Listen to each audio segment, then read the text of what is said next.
But I'm going to press the button. There we go. Okay, great. So today, weight loss. So we're going to be looking at how I work with weight loss and how some of the NLP techniques and some of the hypnosis techniques all fit together to work extremely well with weight loss. So just a quick question, hands up. How many people here are NLPers? Okay, only was one and a bit. Okay, and the rest hypnosis, yep? Yes. Okay, so if I use any NLP terms, please put your hand up and let me know if you don't understand what I say, and I'll try and backtrack. It's always difficult. I had this last week. Kat will know she was at a workshop that I did last week, and when you got half NLPers and half hypnosis people, it's always interesting to cover what you need to cover, because some of the trainings are not all exactly the same. So let's look at weight loss. And if you have any questions, just put your hands up, put your mic on and ask the question.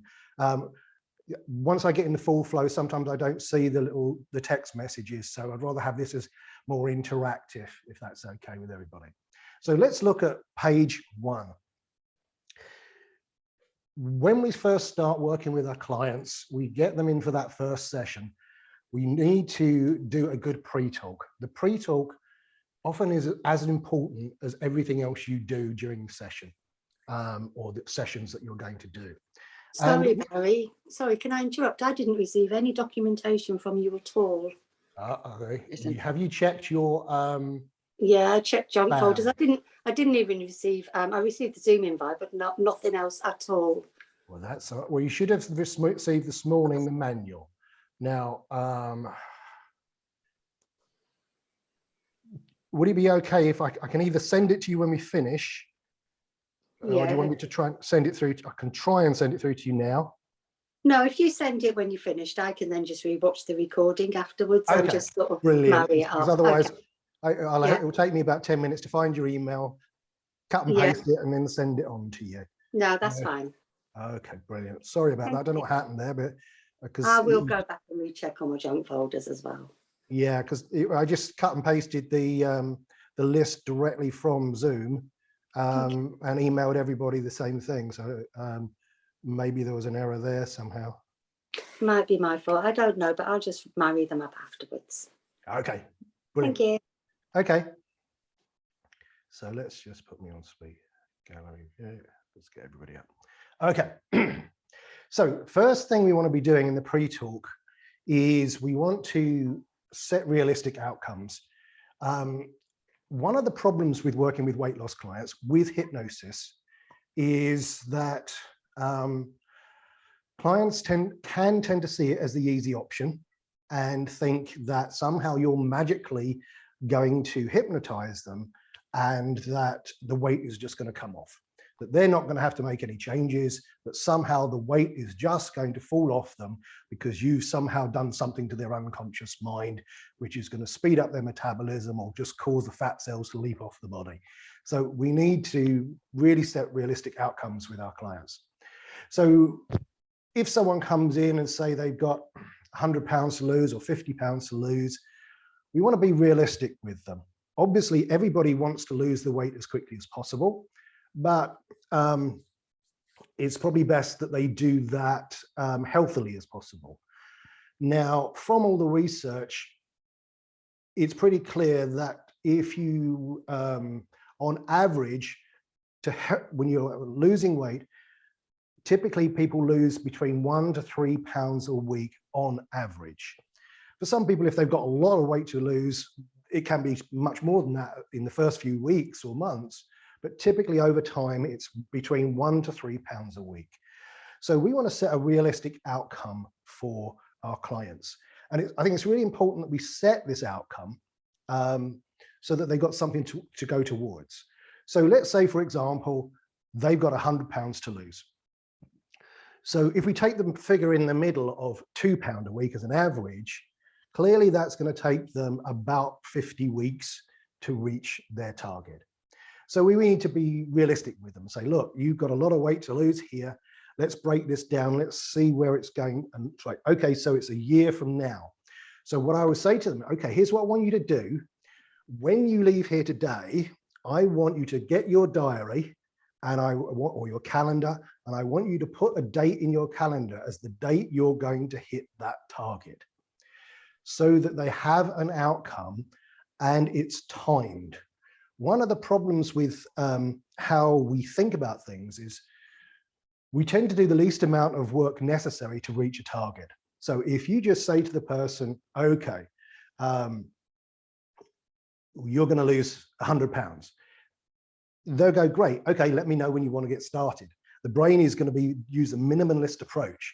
We need to set some goal, just like any other sort of goal setting. We need to put it out in the future. Now, this uses the same strategy as some of the most successful slimmers in the world. Who are the most successful slimmers in the world? Brides-to-be. Brides-to-be typically are the most successful slimmers in the world because they have a date in the future which they know they've got to reach a certain weight on that date. They've already bought a dress that's going to be too small for them, so they have to move heaven and earth to reach that target. So they don't get to the day of the wedding and think, you know what, can we put it off? Let's do it next week. No, they move heaven and earth. So we want to get a target for them. Some of the other most successful slimmers in the world are bodybuilders. For those of you who've ever looked at bodybuilding or been in gyms, bodybuilders for most of the year aren't like you see in the magazines or on TV with all the veins popping out and a six-pack. Oftentimes they've got quite a bit of body fat that covers all that. But what they do is they know the date of the competition and they focus on that date, and they then adjust everything so that they reach the peak condition on that date. So straight away, we want to have a realistic outcome. Again, if you just said to the person, okay, so you want to lose 100 pounds, I want to do it by next month, it's never going to happen. So it's got to be realistic. So 1 to 3 pounds as an average is a pretty good way of doing with it. Then we need to deal with the excuses. So what sort of excuses do you often hear from your weight loss clients as to why they can't lose weight? Anybody? Metabolism.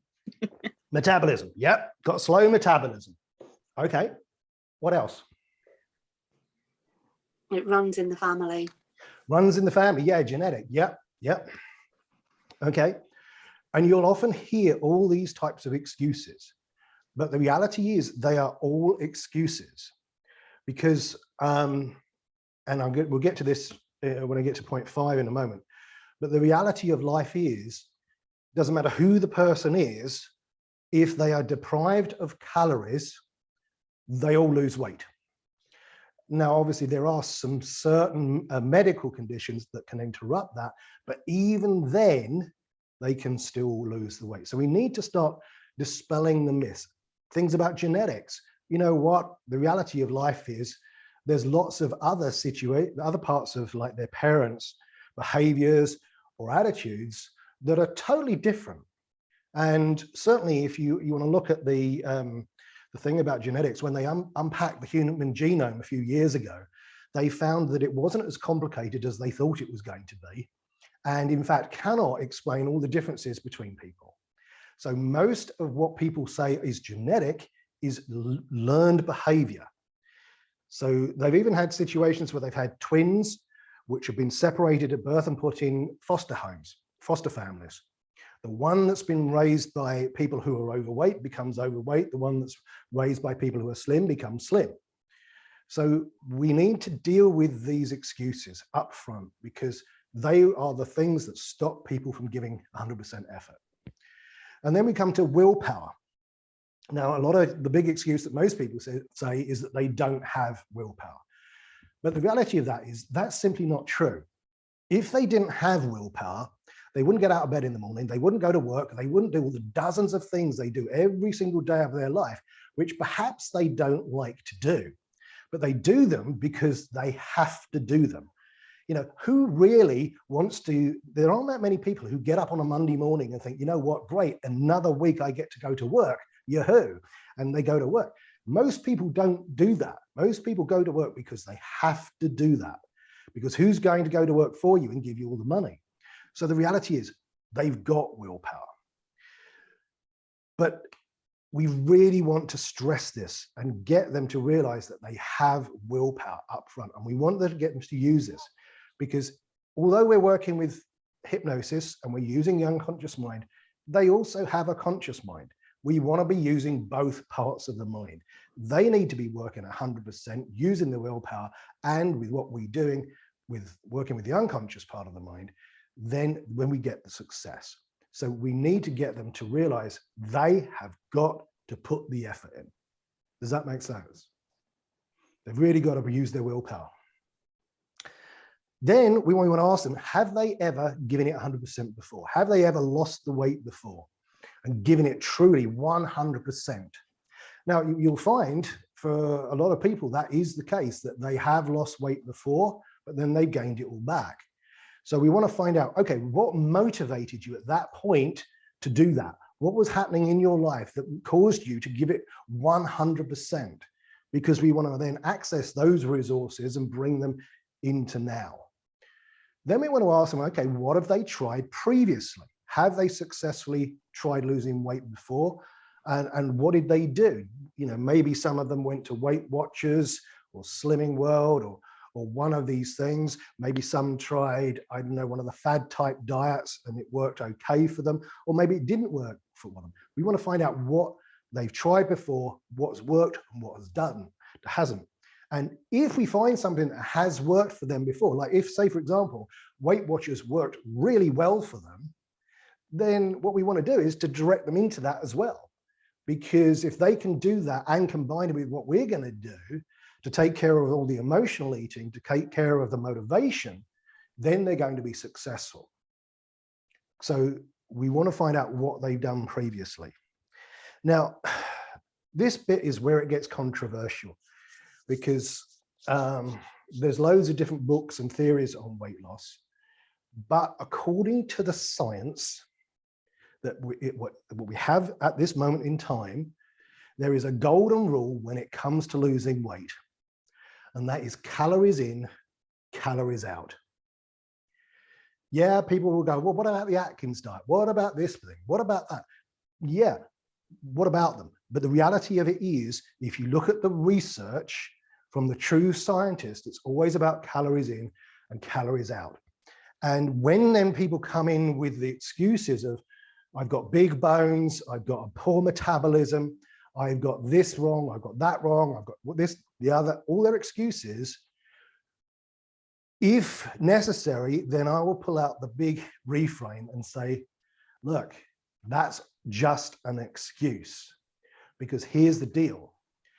There are no fat people in concentration camps.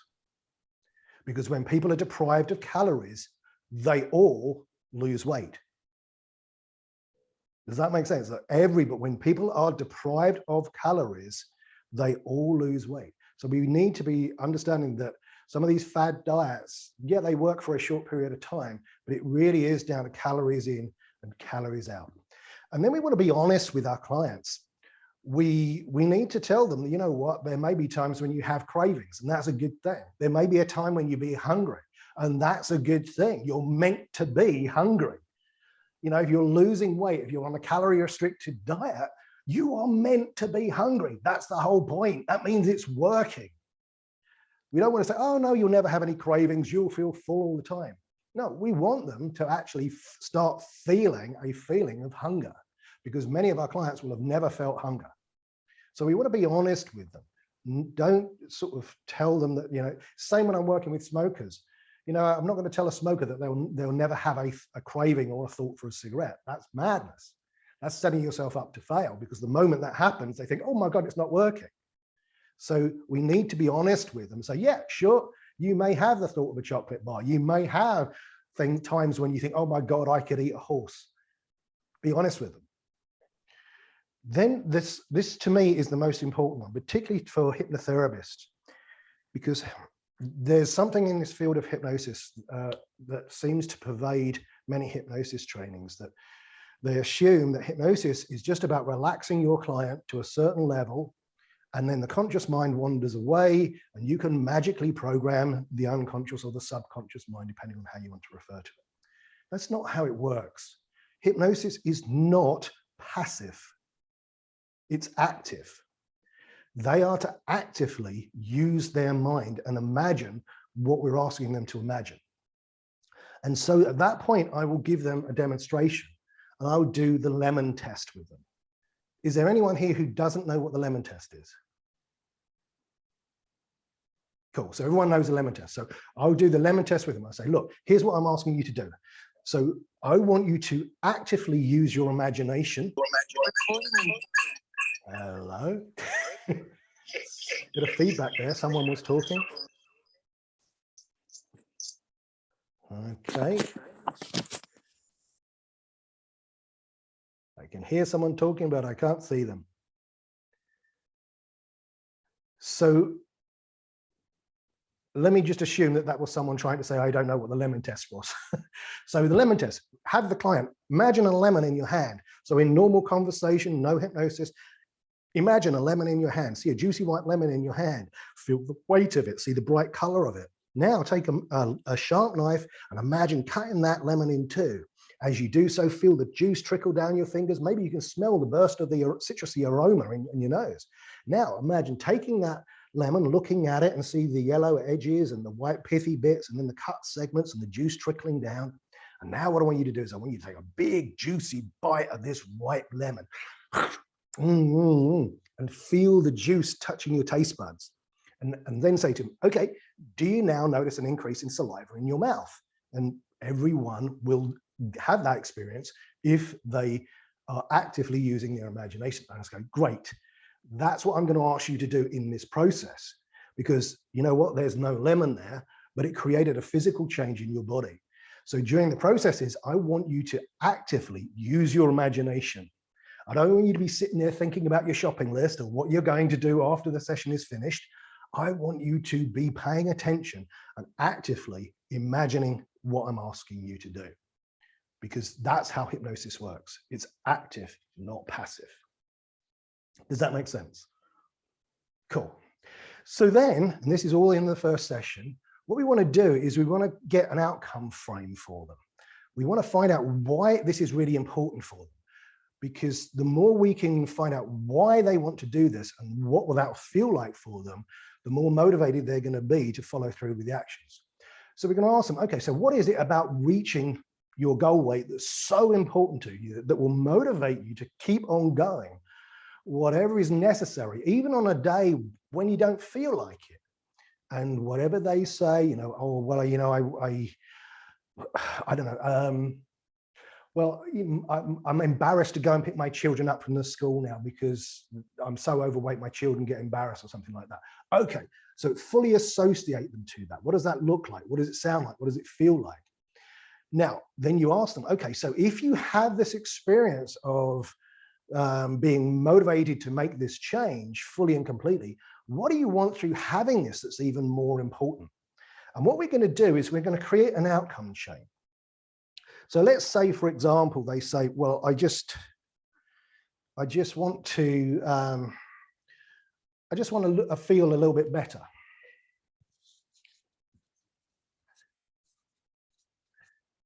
Okay, great. So now I want you to just step into what it would like to be feeling a little bit better, fully and completely. And I'd like you to ask yourself, if you have this experience of feeling better, fully and completely, what do you want through having this that's even deeper or more important? Well, I guess I want to feel proud of myself. Okay, great. So now I'd like you to step into what it would feel like to be proud of yourself fully and completely.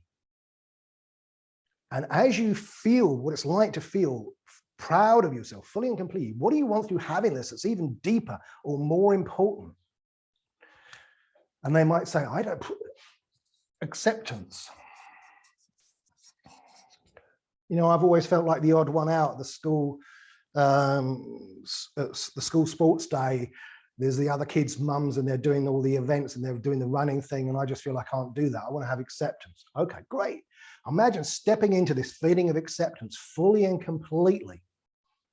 And as you feel yourself feeling this feeling of acceptance fully and completely, what do you want through having this that's even deeper or more important?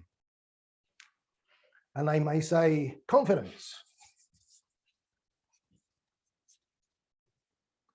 And you go, great, okay. So I want you to step into this feeling of having confidence fully and completely.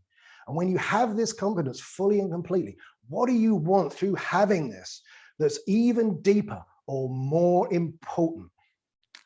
And they might say, let's sort of jump up a bit, because we could be going on for a long time, but typically what you're going to get up to is a state like love or oneness or acceptance or peace. I just want peace. So it could be peace up here or love.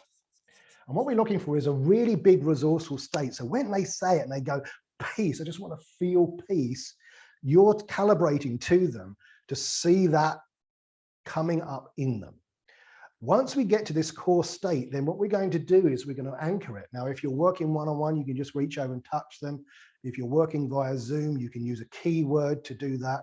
And then we're going to do is we're going to bring them back down the outcome chain. So we said, if you have this feeling of complete peace, fully and completely, how's that going to transform love?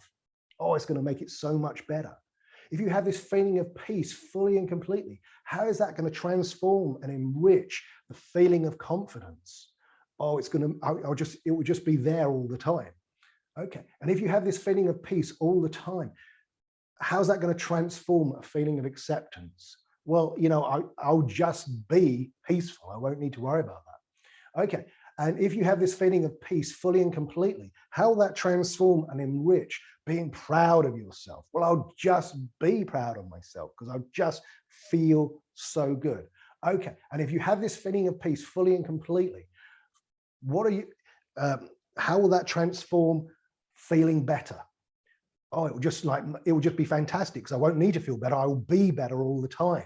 Great. And as you have this feeling of peace now, as you think about having this feeling of peace now in your body on a day-to-day basis, how will that transform and enrich those behaviors which in the past used to trigger you to overeat when you were feeling down? Well, it just won't be an issue anymore because I'll feel peace inside.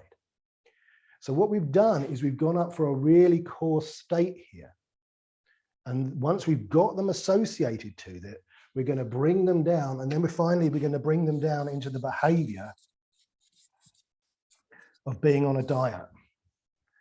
And we're going to use this at several points. So we key anchor this. So make a note of whatever this key state is, because we're going to keep bringing them back to that.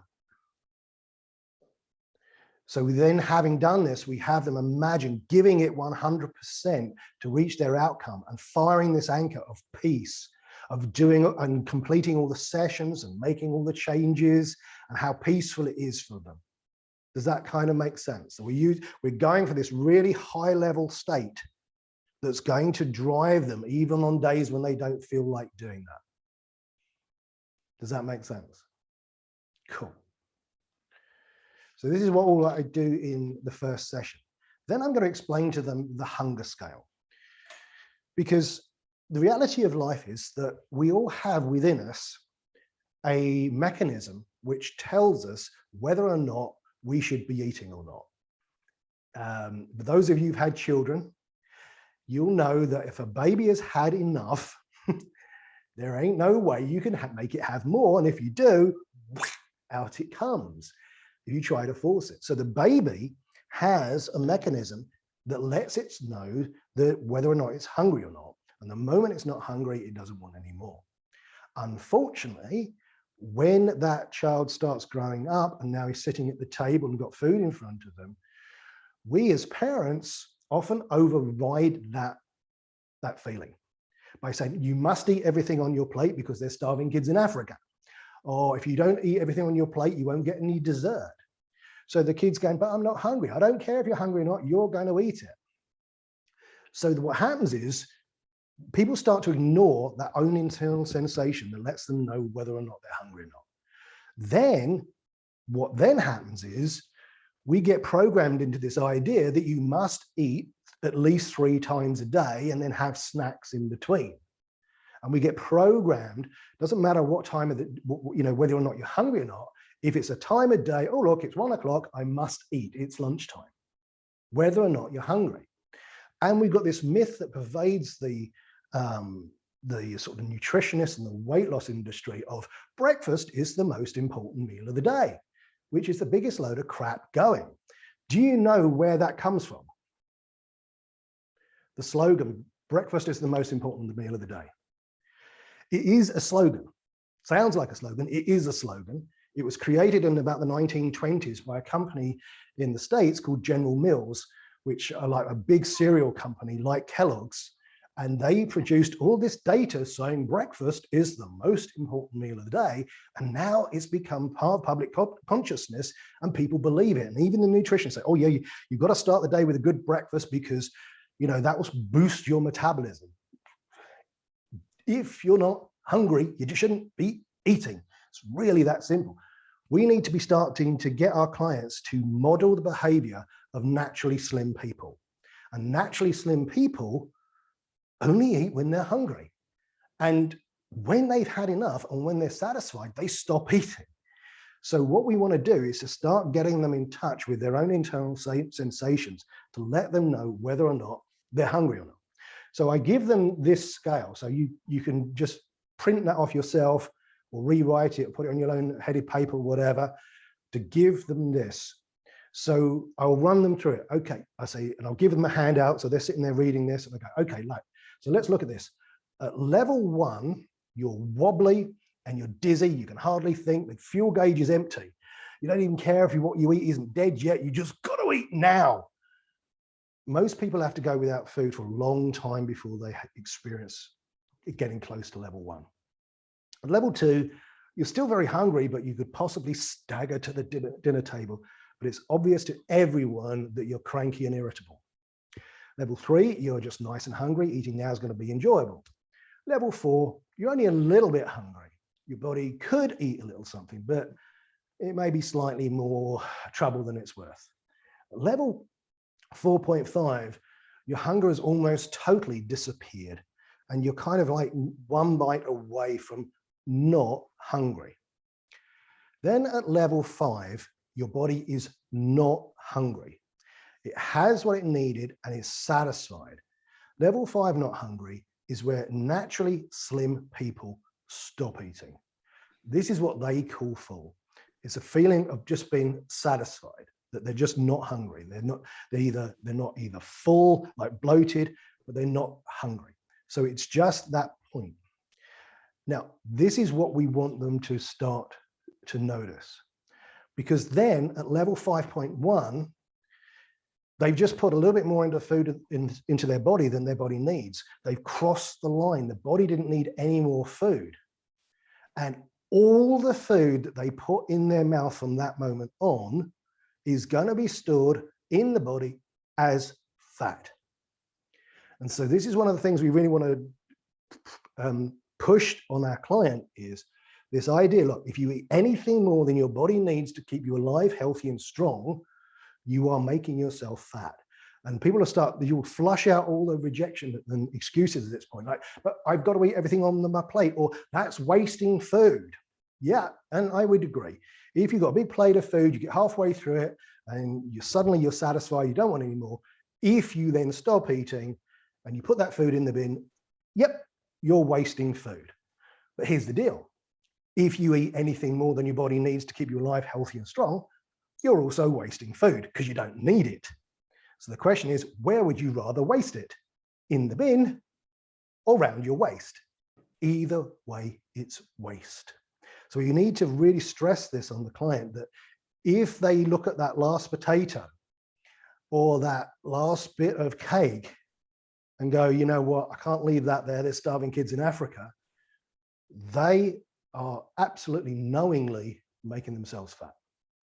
So we need to stress it at that point that they are to stop eating when they feel satisfied, not when they're full.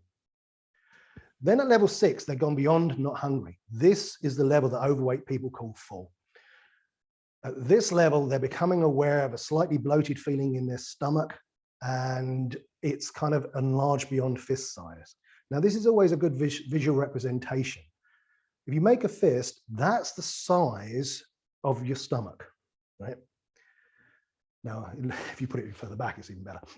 It's on Zoom, but that's the size of your stomach.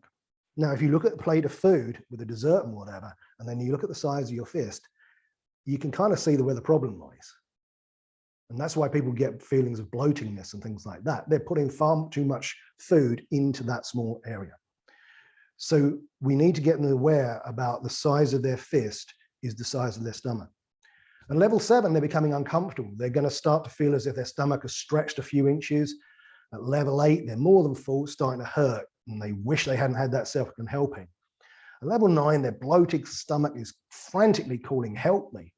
The bloat is unmistakable. Eating is not any fun anymore. The button of their trousers is about to pop. And then level 10, this is the Christmas Day fall. I don't know if anyone has ever had the Christmas Day fall, where like you're lying on the sofa and you can't move and you swear you're not going to eat for days. That's the level 10. So what we want to do is to get them to start paying attention to their internal sensations. So if we go over the page, I also give them this bit and say to them, okay, well, here's what I want you to do. At any point during the course of the day, whether that be breakfast or supposedly lunchtime or dinner, just have them close their eyes for a moment, just relax and place one of their hands on their stomach. And then they're to ask their body if it's hungry. If they're hungry, their level is between 1 and 4. Maybe you're not hungry at all and it's a level 5. If that's the case, if it's between 1 and 4, then they eat. If they're 5 or above, then they don't eat, regardless of what time of the day it is. Sometimes they might think they're hungry, but they might be a little bit thirsty. Have them drink a glass of water, check again. Get them to start listening to what their body says. The naturally thin body will give them a lot of information if they listen to it. Does that make sense? Any questions on that? Mark? Well, one thing I tell my clients, I think it might be valuable here, is that people generally speaking, they overestimate how hungry they actually are, and they underestimate how many calories they're actually eating. Oh, God, yeah. Particularly if they go to an all-you-can-eat buffet and they pile their That's horrible. Yeah. So getting them to start going into their felt sense is really what we need them to do, and really getting to start pay attention to that internal sensation. Any other questions on that? Cool. So then I want to go over the page. This is one of the things before I start the hypnosis session that I'm going to do with most clients. When you get a client in hypnosis, typically there's 4 ways that they can respond to a suggestion. And which one they take will determine whether or not the suggestion is going to be accepted or not. The first suggestion is, I like that suggestion. I know that's going to work for me. Yeah, that's fantastic. I want that suggestion. Now that suggestion will work, and it will work every time. Attitude number 2 is like, I don't like that suggestion. I'm not comfortable with it. So you will leave food on your plate. No, I can't do that. There's starving kids in Africa. Well, that suggestion's just been rejected. It's just gone flying out the window. Nothing's going to happen with that. Attitude number 3 is, I could care less about the suggestion. I don't care if it works or not. One of the things you'll often get, or you might get, clients who are sent in by their husbands, wives, doctors, lovers. Someone says, get in there and lose weight. There's nothing you can do with those people. They have to make that decision for themselves. So in that situation, they're not motivated. They're not doing that for themselves. The last one is the sneaky one. And that's, I like the suggestion. I hope it works. So I will do this with my client before we do the hypnosis bit. And I'll run them through this, and I'll use my fingers and whatever. And I say, like, I like the suggestion. I hope it works. And I say, look, there's a real problem with that. And that is, Hope is a bit like the word try. I put my pen on my hand like this, and I'll say, look, hope is just like the word try. If I was to try and pick that pen up, I'll never be able to pick it up because I'm just trying to pick it up. If I want to pick it up, I pick it up. So I want you to take away words like hope, try, see if it works. And I want you to have in your mind, I want this to work. I expect this to work. I expect to walk out of here with my attitudes changed towards food. Now, if you go through the process with that level of mental expectancy, that's exactly what will happen. So what we're doing here is we're putting them back in control, getting them to realize this is active, but also building belief and expectancy that they know they've got a job to do. And if they do this, then they get the success. Does that make sense? Because I think it's really important that we educate the client as to what they need to be doing. Okay, now, Andrea, you had a question. I did, yes. This is the time for it.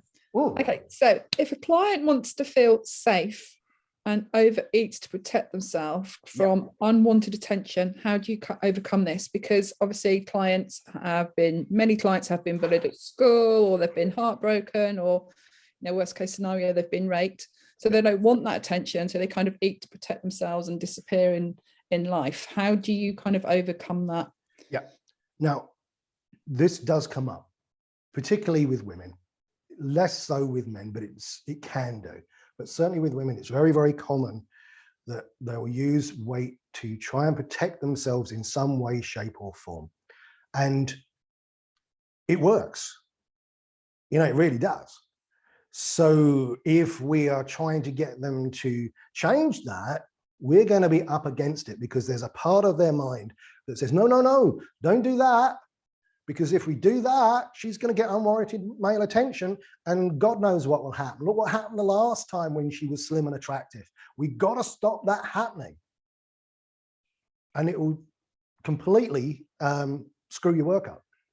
And this is where this technique comes in, because this works with these unconscious parts that have resistances. It's a very, very powerful parts technique that works really, really well. You can use it in hypnosis, or you can use it out of hypnosis.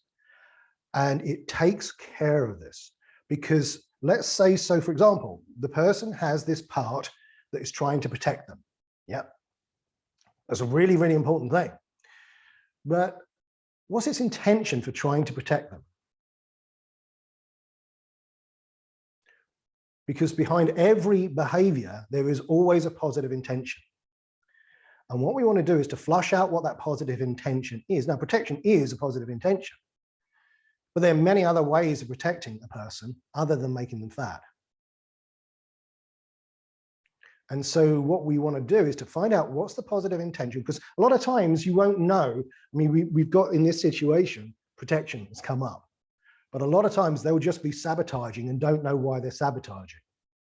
So at the moment, all we've got at the behavioral level is they're sabotaging their attempts to lose weight. So what we want to do is then use this particular technique to flush out what is really going on. What is the positive intention? And then come up with new ways of achieving that positive intention that don't include overeating. So step one is, well, first of all, we want to instruct the client on thinking processes and say, sometimes people think in images or sounds or words or sensations. These are the sorts of ways your mind can often communicate with you. And we'll also set the stage by saying, you know what, even when we have behaviors that appear to be destructive, at some level of the mind, there is always a positive intention. And we don't know what that is, but at some level, there is always a positive intention behind a behavior. We're kind of setting a frame for this point. So then we identify what is the behavior that the client wants to have more choices about. So this is kind of a generic version of the 6-step reframe. But if we're working with weight loss, okay, so we say, okay, so look, you are clearly wanting to lose this weight, but every time you've attempted to lose weight in the past, you've ended up kind of sabotaging yourself. Is that right? Yeah. Okay. Are you doing that consciously? Well, no, of course not. Okay. So you're not doing it consciously. I just wanted to check. So we must accept that if you're not doing it consciously, that there must be some deeper part of your mind that is sabotaging your attempts to lose weight. Would that make sense? Yes. Okay. Here's what I want you to do. I want you to close your eyes for a moment, and I want you to go inside and ask the part of you that's been sabotaging your attempts to lose weight if it would be willing to communicate with you in consciousness. Ask if it's willing to communicate. And I just want you to pay attention to whatever images or sounds or sensations or feelings come up when you ask that question. And typically the person will have a feeling or an image will come up. You can do this formally by setting up idiomotor signals if you're working in hypnosis, by setting up finger signals. That's one way of doing it. So we get the signal. So let's say they have a feeling in their chest. I've got a feeling comes up on my stomach. Okay, you got a feeling in your stomach. Okay, I'd like you to ask that part, if this is a yes signal, I'd like it to increase that sensation. And typically it gets stronger. And if you can get sensations like that, then more the better, because you're working with a real unconscious response at that point. Then we thank the part and we go on. We thank the part for communicating and reassure the part that it's entirely understandable that it does not need to communicate on on any conscious level. Reassure the part that we're not going to try and take away that behavior, that we're in no way trying to get rid of it, because there's some parts techniques out there that try and get rid of these negative parts. What we want to do is to try to understand it. So we're only trying to get some information. And then we ask the part, okay, I'd like to thank that part for communicating with me or with you. I'd like you to ask that part, would it be willing to let you know in consciousness what it's trying to do for you by causing you to sabotage your attempts to lose weight? You'll get a signal. Yeah. Okay, great. Go ahead and let her know in consciousness what it's trying to do. Oh, it's trying to protect me, right? So we get then this protection. But it could be anything. It could be, oh, it just wants me to, it could be about security. It could be about anything. So we're just getting what that intention is. We're just getting a positive intention. What we want to do now is to separate the behavior from the intention. Okay, so you're trying to protect this person through overeating. Is that correct? Yeah, great. Thank the part and make sure that the part's appreciated. And then we say, okay, now look, what you're doing is really, really good. And I absolutely agree, you should be protecting her. Here's the thing though, there are many ways you could be protecting her that don't include overeating and causing her to be fat. Because the reality is, although this is getting results, she's pretty miserable. This is no way to live a life. So there are other ways of protecting her that don't include overeating. So I'd like you to go into the creative part of your mind, the part of the mind that comes up with new ways of doing things. I'd like that part to come up with 3 new healthy ways of responding that don't include being overweight. And let me know when you've got those. So then they generate 3 new ways of behaving. We then thank the part for doing that. And we can then say, okay, what's behavior number 1? What's behavior number 2? What's behavior number 3? If we want to get nosy, but we don't have to. We can just trust that the unconscious mind is coming up with 3 new healthy ways of responding. Then we ask the part that's been causing them to be overweight, would it be willing to use one of these new choices instead of the old one? And typically you get a yes signal. Now, if you get a no signal, then you need 3 more choices because they're not working. So if we get a yes, we say, okay, would it be okay for you to use one of these new choices for the next 4 weeks to evaluate its effectiveness so that we can find out if this is working. It's always a good idea to try it for a short time. You've got multiple sessions, you can change it. And if it's working, then we can just carry it on working. So now we've got the part that's trying to protect her. We've got 3 new ways of behaving that will protect that person in a different way. Yeah, does that make sense? So it's now got 3 new ways of behaving. So then again, we thank the part, and then we go into what's called an ecological check. We then ask the person, is it okay with every part of your mind now to begin using this new way to protect you instead of the old way? Now, most of the time you'll get a yes, but occasionally you'll get, no, we're not doing that. At that point, you've got another part. Another part is objecting. So you want to work with that part. Okay, part, what's your intention? Well, my intention is I'm the security guard or whatever. So then you work with that. Okay, and you're trying to keep her secure. Yes, great, okay. But there are many ways of keeping her secure. Can you go to the creative part of the mind and come up with 3 new healthy ways that will keep her secure? Yes, great. Pick one of those. Will you be willing to work with one of those? Yes, great. Is it now okay with every part of your mind to use these new behaviors so that you can lose weight easily? Yes. So this is how you work with it. You find the resistance, you work with it, because this is a really powerful part of the mind. And then you go to the other part of the mind, the creative part of the mind, the unconscious part of the mind, come up with 3 new ways of behaving that will fulfill that intention. Then ask it to do that.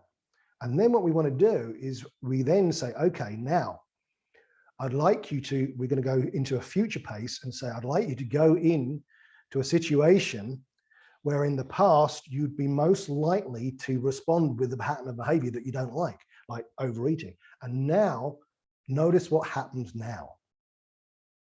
You could also have them go into a situation, let's say it was for protection against unwarranted attention from men, right?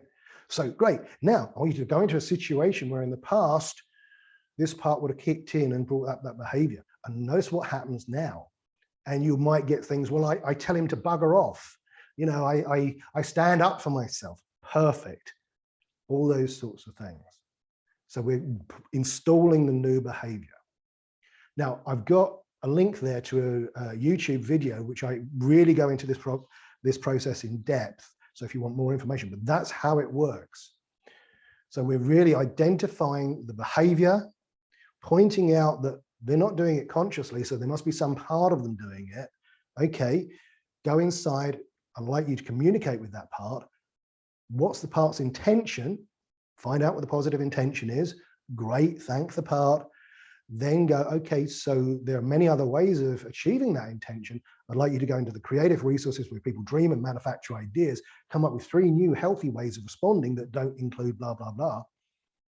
When you've got those, let me know. Great. Would you be willing to pick one of these new responses? Yes, great. Now imagine going into a situation in the future where in the past you would have most likely responded with the old pattern of behavior. Now try this new behavior and let me know what happens. Yeah, it's working fine. Brilliant. Does that make sense? Andrew, does that answer your question?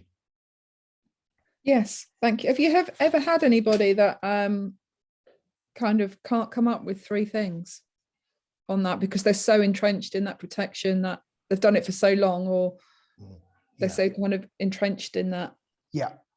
And this is often, you can get, and this happens when we're going to talk about creating new states as well. Sometimes people are so caught up in their old pattern, they can't think that way.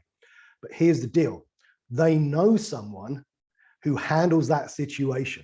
They've got a friend who, like, say, for example, they got a friend who knows how to deal with unwarranted male attention. Yeah.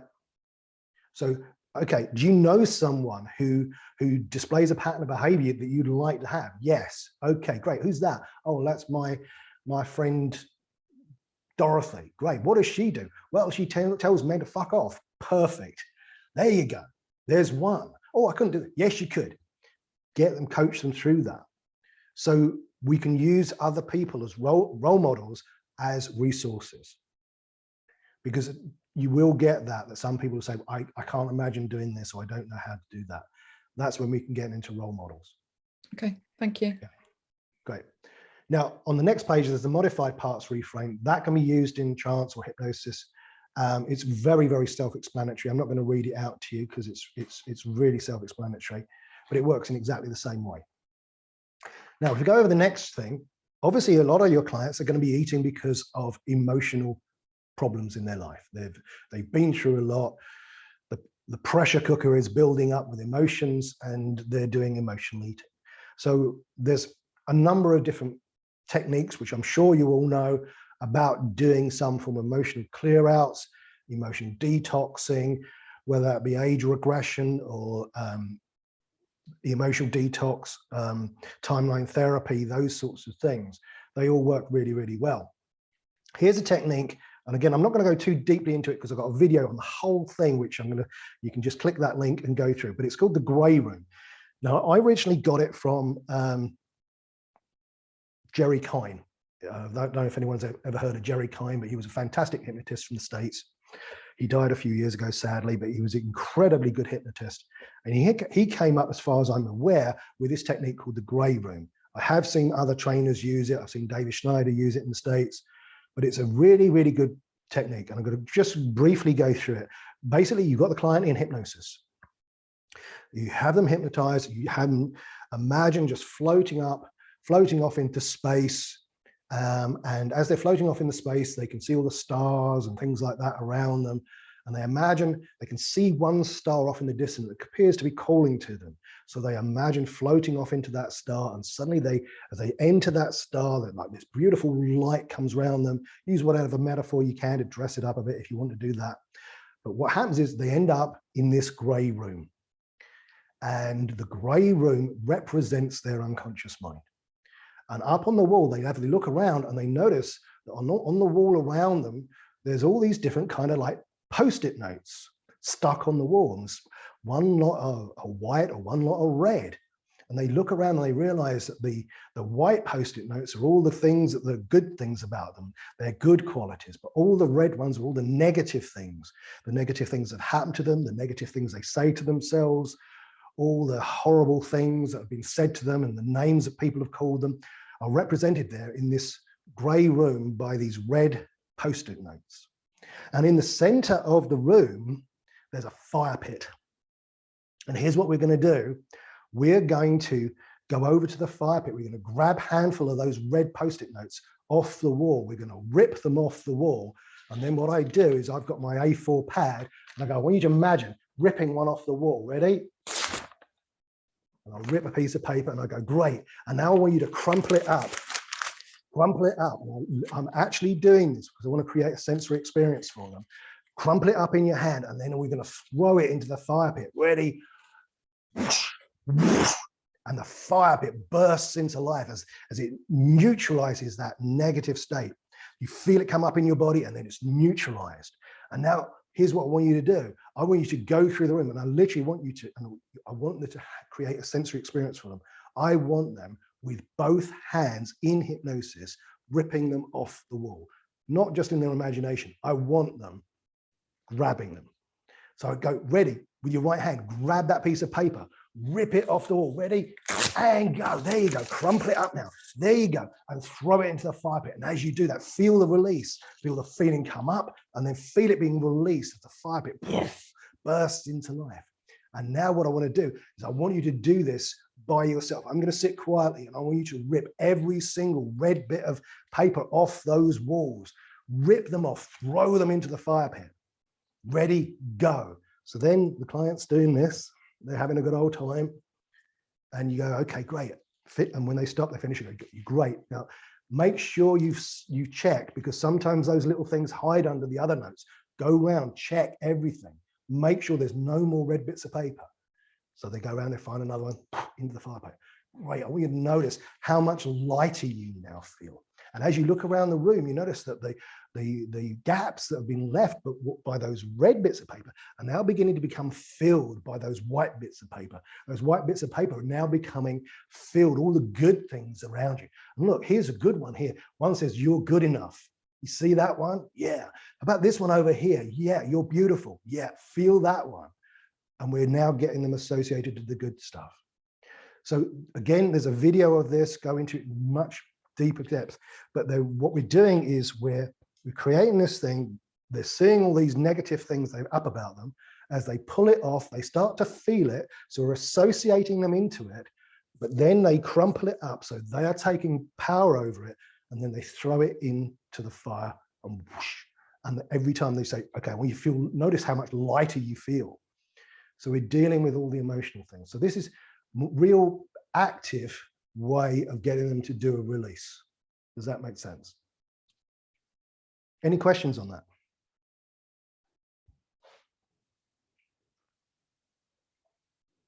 Cool. So it's another video there. Now, let's go over the page. Now, when people overeat, they're not doing it all the time. Despite what they say, they're not doing it all the time.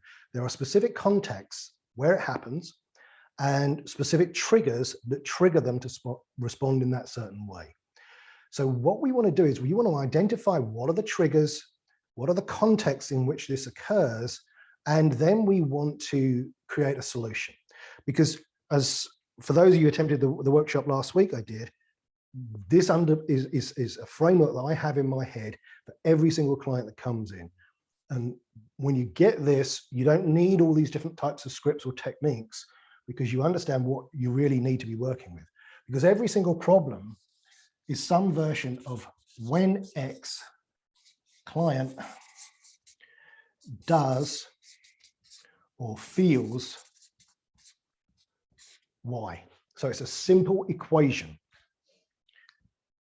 So the solution to this problem, because we can't change X, X is always going to be there. What we're going to do is to have X, instead of it triggering Y, we want to have it now trigger not Y. In other words, anything other than what they're currently doing. Because with virtually every problem, there is always going to be a context in which it occurs. Within that context, there will be a trigger. The trigger will cause them to feel a certain way. And when they feel a certain way, then they will behave in another way. And this is why people then turn to food or alcohol or something like that. They get in a context, within the context of the trigger, that trigger triggers a certain feeling in them, and they deal with that feeling with that behavior. So by reaching for food or reaching for alcohol or reaching for something. Does that make sense? So what we want to do is to identify those triggers, because again, this is not happening all the time. It is not random, because there are times in their life when they are not overeating. There's times when they've had a really good day and forgotten to eat. So we need to find out where it all goes wrong. So when does this happen? When do you really struggle? When are you overeating? What specifically is happening? So we want to know where is the context that it happens. And then we need to take them through to find the trigger. What is the X? So let's say client goes, well, I'm okay for 90% of the time, but sometimes when I come home from work and my kids aren't there and my husband's not there, and I come back to an empty house, I just feel so empty myself. I just feel really down, right? And I just go to the fridge or the freezer and I pull out a big tub of Haagen-Dazs ice cream, and I just sit there feeling sorry for myself, and then I eat the whole tub of ice cream, right? This is a sort of similar thing. And you could change the tub of ice cream for a glass of wine or a cake or whatever, but there's some context where that's happening. So we go, great, okay, take me through this. So when was the last time this happened? Oh, it was last Thursday. Great. What was happening last Thursday? Well, I've been working hard all day. It's been a really stressful day. And then I came home and I was hoping my family would be there so we could, I could be distracted and feel good, but no one was there. And I just felt really alone and rubbish. So I just went to the fridge and opened up the fridge, got the Haagen-Dazs. Great, okay. So now we've got the context and we've got the trigger. The context is they've gone home. The trigger is no one else is there. And that triggers them to feel alone, right? So we've got the trigger and we now got the emotion. And now we know what the behavior is. They've gone and reached for a tub of Haagen-Dazs. So we've got the context, trigger, the emotion, and the behavior. Now, what we want to do is we want to go to this and say, okay, so look, there are going to be times in the future where you come home and no one's going to be there. How would you like to be instead? In that situation, how would you like to be instead? Like if you could be anywhere in the world that's different from how you've been, how would you like to be? Well, I'd like to think of it like I've got some free time for myself. No one's here. I can put on some music and dance, or I could go for a walk. I could take the dog out. Okay, what would it be like if you felt like that? Oh, it would feel pretty good. Great. And what we want to then do is we want to get them in that state. So what would it feel like if you came home and you actually felt, wait, I've got some time on my hands. I can get out and take the dog for a walk. How would that feel? Oh, Matt, feel really, really good. Okay, great. As you just stop, I'd like you to imagine what it will feel like to feel really, really good. That when you come home, that you feel like you've got all this time to yourself and you can do whatever you want. You've got the freedom to do what you want. How would that feel in your body? Well, it would feel really, really good. I'd feel really balanced. I'd feel really grounded. Great. In your mind now, I want you to imagine what it feel like to be really grounded, really balanced, breathing how you'd be in that situation. Yeah, and you feel that, let me know. Yes, great. And then what we're going to do is we're going to anchor that. We're going to anchor that feeling. Now, if you're working one-on-one, just tap them on the shoulder or on the knee or whatever. If you're working on Zoom, just get them to squeeze one of the hands together into a fist. We now got a new resource and a feeling. So now what we do is we take this, which is the not why, and we then take it back to the trigger. Okay, so now I want you to imagine tonight when you get home, you open the door and there's no one there. And then all of a sudden you feel this way and squeeze, either touch them on the shoulder, touch them on the leg, have them squeeze their hand, and you feel this way and you suddenly feel this feeling of freedom. You're like, oh, wow, I've got some time to myself. I'm going to have a nice bath, or I'm going to read a book, whatever it is. They got the feeling, great. Have them condition that in. Do that 3, 4, 5 times. Okay, imagine another time. You come in, no one's there. Now feel this way. What are you doing now? Oh, I'm taking the dog out for a walk. Feels great. Excellent. And we're conditioning that in. Does that make sense? Now this applies to, we're working on the context of weight loss. This works with every problem. Virtually every problem you can think of is nearly always as a result of an X that is triggering a response in the client. If we find out what the X is, what the context is, and then find out how they'd like to feel instead and give it to them and then link the two things together, then they can behave in a different way. Because we've all had situations where we felt really good and we didn't eat. Yeah, does that make sense? So what we're doing is getting them into that feeling.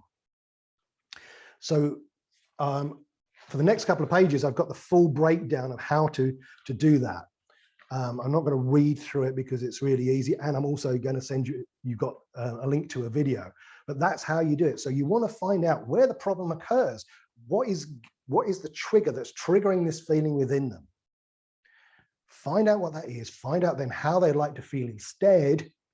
Anchor that feeling. Get them fully associated into that feeling.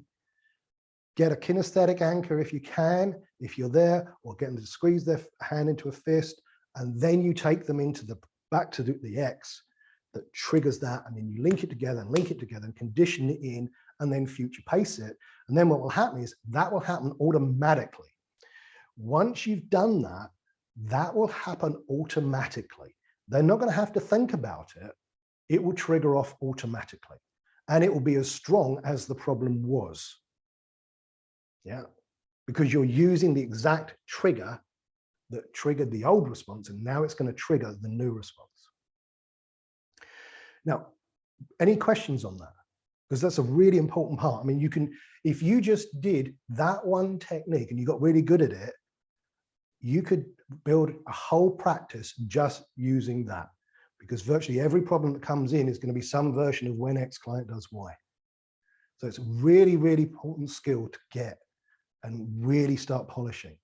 But it works not just with weight loss, but if they're drinking, anything like that. You know, or days when they don't feel like exercising. Okay, what's happened? What's happened there? What's the trigger? How would you like to feel instead? So you can do all these things. It's a really, really important thing. Okay, so there's some more things that we can do with anchors though. Because one of the other things is when people are told, right, okay, you can't eat X, they feel deprived. Anyone here ever been on a diet and thought, typical, I can't eat chocolate and now all I can think about is chocolate and I feel bad, I feel deprived. Because all you can think about is what you're not meant to have and you feel all sorry for yourself because you can't have it. Well, that's probably not the best way to go. So what we want to do is instead create a good feeling for saying no to those things. You know, imagine and you can use this for smoking and weight loss and drinking as well. So if you've got people who are trying to moderate their drinking, this is a good thing. So if friends come up to them and go, oh, go on, have another beer, go on, have another glass of wine, they feel deprived. If you can give them a good feeling for saying no, they're going to be golden with it. So what we do, and you can do this in hypnosis. So as you continue to relax, I want you to call a time in your life when you felt wonderful, a time when you felt in control of your own life and your own behaviors. Now, this might be a time as a child, it might be a time as an adult, it might have been a birthday, a celebration, but a wonderful, wonderful, happy, happy, happy time. As you begin to call this wonderful, happy, happy time, just nod your head yes and relax even further. Now, the key with doing anchoring is you as the therapist go first. So if you want to create a good, happy feeling in your client, become happy first and start becoming animated. Use your voice tone in a happy, upbeat way. If you're doing anchoring and you like, say, let's say you're doing your relaxotherapy. Okay, as you continue to relax, I want you to recall the time in your life when you felt wonderful. A time when you felt in control of your life. Now, this may have been a time as a child, might have been a time as an adult, might have been a special event, a celebration, a holiday, a wonderful time. A time that makes you want to smile on the inside and out. That doesn't really do anything, does it? It's not triggering the response. But if you go, I want you to recall a time in your life when you felt wonderful, when you felt on top of the world. It may have been a time as a child. It might have been a time as an adult. It might have been a birthday, a celebration. It might have been a holiday, a wonderful, happy, happy, happy time in your life, the type that makes you want to smile on the inside and out. That's what you need to be doing. And I know they're in hypnosis, but they don't have to be relaxed. What you need to do is create the emotion. So go really generate the emotion. Okay, and as you recall that wonderful, happy time, I want you to nod your head yes. Wait for the response. Now, as I touch the back of your right hand, I want you to bring back this wonderful feeling. And I want you to tell me what was happening that made you feel so wonderful. Oh, it was the day my little baby was born.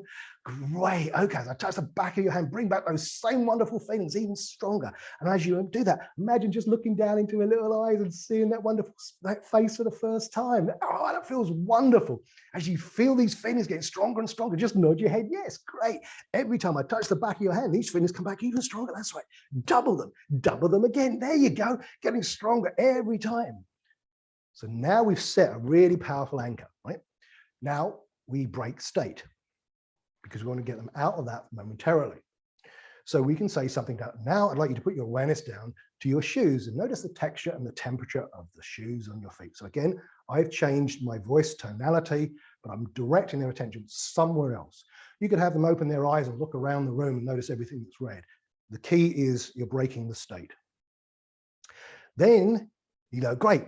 Now, I want you to imagine being tempted to maybe having a piece of cake. Now, I want you to imagine saying no to that thought. And here come these wonderful feelings again. Fire the positive anchor. See the smile come up in you. That's it. Imagine saying no and notice how good it feels to be in control of your own life and your own behaviors. Now, I want you to imagine maybe somebody else offering you something you know you shouldn't be having. Now, imagine yourself saying no. And here come these wonderful feelings again.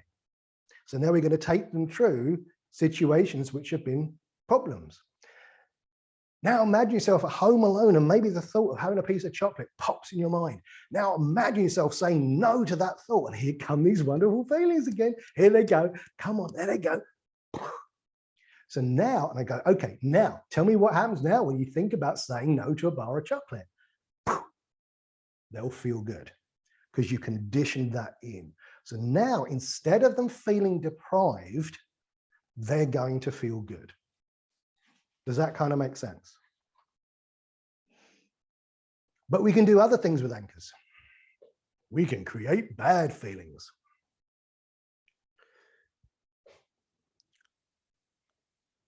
Because what if we could, if they were to have thoughts of certain things, we could create not necessarily revulsions, but just dislike for them. So we could have them in hypnosis and say, I'd like you to begin to recall a time in your life when you felt really uncomfortable. It might have been a time when you felt out of place or embarrassed. It might have been a time when you simply felt self-conscious. And as you begin to recall that time, I'd like you to nod your head yes. Now, again, notice that I've really changed my voice tone. I'm not doing the happy, excited one now. I'm doing one like, you know, when you felt really uncomfortable. Maybe you felt embarrassed. Just nod your head yes. Touch the back of their hand, create an anchor. Okay. Now, I'm going to say a few words to you. And as I do, you're going to begin to feel some of those uncomfortable feelings from the past again. Word number one is chocolates. Fire the negative feeling. Feel these uncomfortable feelings come up. Word number two is cakes. The feelings come even stronger. Uncomfortable feelings. Word number three, biscuits. Uncomfortable, not pleasurable, not enjoyable, really uncomfortable. Word number four, sweets. Feelings coming even stronger now. Word number five, ice cream. Now, obviously you tailor this to your client, right? If they don't like those foods, don't use these examples. Tailor them to the foods they have problems with. These feelings are becoming just as strong as they were in the past. And the things that have brought back these feelings are chocolates, cakes, biscuits, sweets, and ice creams. Just hearing about chocolates, cakes, biscuits, sweets, and ice creams start to make you feel uncomfortable. Now, these are foods now that no longer you need or want, and they no longer can or make you feel good. And I want you to say the words out loud with me. And notice that as you say them out loud, this uncomfortable feeling returns. Chocolates, chocolates, cakes, cakes, biscuits, biscuits, sweets, ice cream. That's it. Anything that could make you feel this uncomfortable is something you can easily avoid now. So now what we've done is we've done a collapse anchors, but taken like the positive feeling that they used to get by chocolates, cakes, and ice creams, and we've done a collapse anchors and made them feel uncomfortable about them. So we've taken the gloss off, taken the emotional side of it off. Doesn't mean to say they'll never have them again. Just means it's flattened it out. Does that make sense? So there's loads of ways of using anchoring. Okay. Now, Harry, yeah. Can I ask a question on that? On the anchoring. So say, for example, you've done the positive, so the really good feelings, and you've touched their shoulder. When you're doing the bad one, are you doing it different, or yeah, you definitely put use a different place. Yeah, you do a different place. And I wouldn't necessarily this is not like step one, step two, step three. This is use when you need them. When you need to. All right, thank you. It's not like you do that technique, the first one, and then we're going to go to the next one. So it's, some people go, oh, I've got this problem with these particular foods this week. Okay, great. Let's take care of those. Perfect. Thank you. The reverse spin. Has anyone know anything about the reverse spin that comes from NLP? Cool. Anyone got a feeling that has that got a situation where you go into and you kind of feel less than resourceful? All totally enlightened human beings. I love you. Does anyone go into a situation, and you don't have to tell me about it, I don't want to know what the context is, but there is some situation where you go into and you feel kind of less than resourceful. Okay, Linda, perfect. Pop your mic on. When I go for job interviews. When you go for job interviews. Okay. So in your mind, are we think, when was the last time you went for a job interview? January last year. January last year. Okay. Can you remember where it was that you went? It was online. Online. Okay. So you're sitting in front of your computer. Yeah. Okay. Whereabouts? Were you in this room that you're in now? Yes, actually. So you're in the room that you're in now. Okay. So cast your mind back. It's January last year, right? And you're having this interview. Right. And you feel a certain way. Yeah. Yeah. Where does the feeling start? Pit of my stomach. In the pit of your stomach. Okay. Where does it spread to? To my throat. To your throat. So it kind of jump up and down. Starts in the pit of your stomach and comes up into the pit of your throat. Yeah. Okay. So there's a kind of pathway. Yeah. Does that make sense? Yeah. Put your mind there. So it starts in the pit of your stomach and goes up to your throat. So right now in your mind, feel it start in your stomach. Yeah. Can you feel it? Yes. Okay. And it comes up to your stomach, up to your throat. Yeah. Which way is that feeling spinning? Is it spinning clockwise or is it spinning anti-clockwise?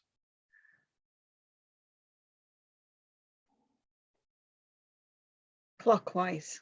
Clockwise. Perfect. Now, here's the thing. Notice what happens if you spin it a little bit faster clockwise. Do you notice that that increases the negative feeling? Yeah. Yes. So if you ever want to feel bad, that's how you do it. Okay, now here's the thing. I want you to feel it start in your pit of your stomach and go up to your throat. Yeah. And notice it spinning clockwise. But now what I want you to do is I want you to mentally grab it. So mentally grab it and I want you to spin it in the opposite direction. So I want you to spin it now anti-clockwise. Spin it faster anti-clockwise now. That's it. Spin it faster and anti-clockwise now. And now what I want you to do in your mind's eye, I want you to add some sparkles to it. Add some sparkles to it. That's it. And maybe a giggle. There you go. Add some sparkles, spin it anti-clockwise. There you go. Faster and faster, faster. Keep it spinning. Keep it spinning. And now as you keep it spinning that way with the sparkles, there you go, and the giggle. That's it. Now just imagine doing that interview feeling this way and notice what happens. What's happening? Okay, the feeling's gone from the throat. Yeah. And it's going from the stomach. Okay, and how does your body feel? I won't say it feels brilliant, but it feels neutral. Yeah, cool. If you were feeling neutral, how much easier would it be to do an interview? Much easier. Yeah, because you don't want to go in there like, yay, like this, No. blow them out of the room. But if you just go in a neutral state, that would be a good thing, wouldn't it? Yes. Yeah. Okay. There's even a bit of positivity coming in now. Oh, yeah. No, don't do that. You don't want to be positive. God, no. Fight that for all it's worth. Okay, so here's the thing. How is this useful? Well, when you're working with weight loss clients, they are going to tell you that there are feelings that they feel during the week when they feel upset or they feel down or they feel negative, they feel anxious, and that's what's triggering them to reach for certain foods. Now, what we can do is just in the same way as I did with Linda. I got the context, right? I said, okay, where were you?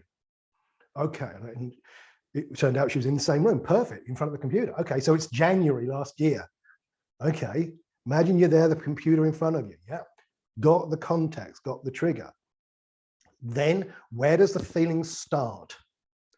Where does it go to? There's always a path. Find out which way it's spinning. And it's a good idea, good practice to show clients that this is real by making the feeling worse first. This is one of the things that's straight out of Erickson. Erickson would often make a feeling worse first. Because if you say to someone, I want you to make this feeling go, or make it feel better, they're going to go, I can't do that, that's impossible. But if you can make a feeling worse first, then what you're inadvertently doing is teaching them that they are creating the feeling. They can make it worse, they can make it better. Does that make sense? So make it just spin it a little bit faster in that same way. Notice how that makes it feel worse. Oh God, yeah, great, stop, don't do that. If you ever want to make yourself feel bad, that's how you do it. So again, they start laughing, realizing that actually, you know what, I am actually doing this. But you're not telling them, you're doing this yourself, but we're teaching them that that is what they're doing. So then what we do is we have them grab that feeling, spin it in the opposite way, add some sparkles, add a giggle, you could add their favorite color, keep spinning it, and notice how the feeling changes. Then you take them back to the context, and now they feel different. So you can say to your client, okay, so during the course of an average week, what sort of feelings do you feel that you don't like? Oh, there's this, there's this. Write them down, run them through that, spin it in the opposite way, and teach them how to do this. Teach them how to get rid of negative feelings. Now, this doesn't just work with this, it works with pain as well. I've used this as a pain control technique. Just have them spin the feeling in the opposite way. It gets rid of the pain. Yeah, really useful. Works with nausea, seasickness.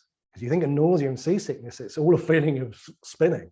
Yeah, we spin it in the opposite way.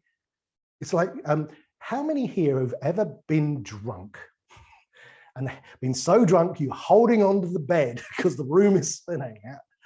How many people have ever been drunk and then something awful has happened, like maybe someone's got really badly hurt, or you've been in a car accident, and suddenly you sober up damn quickly? Because what's happening is your body's done that. So we can change these feelings very, very quickly. So the reverse spin is really, really useful way of taking care of these things and teaching them how to have emotional control.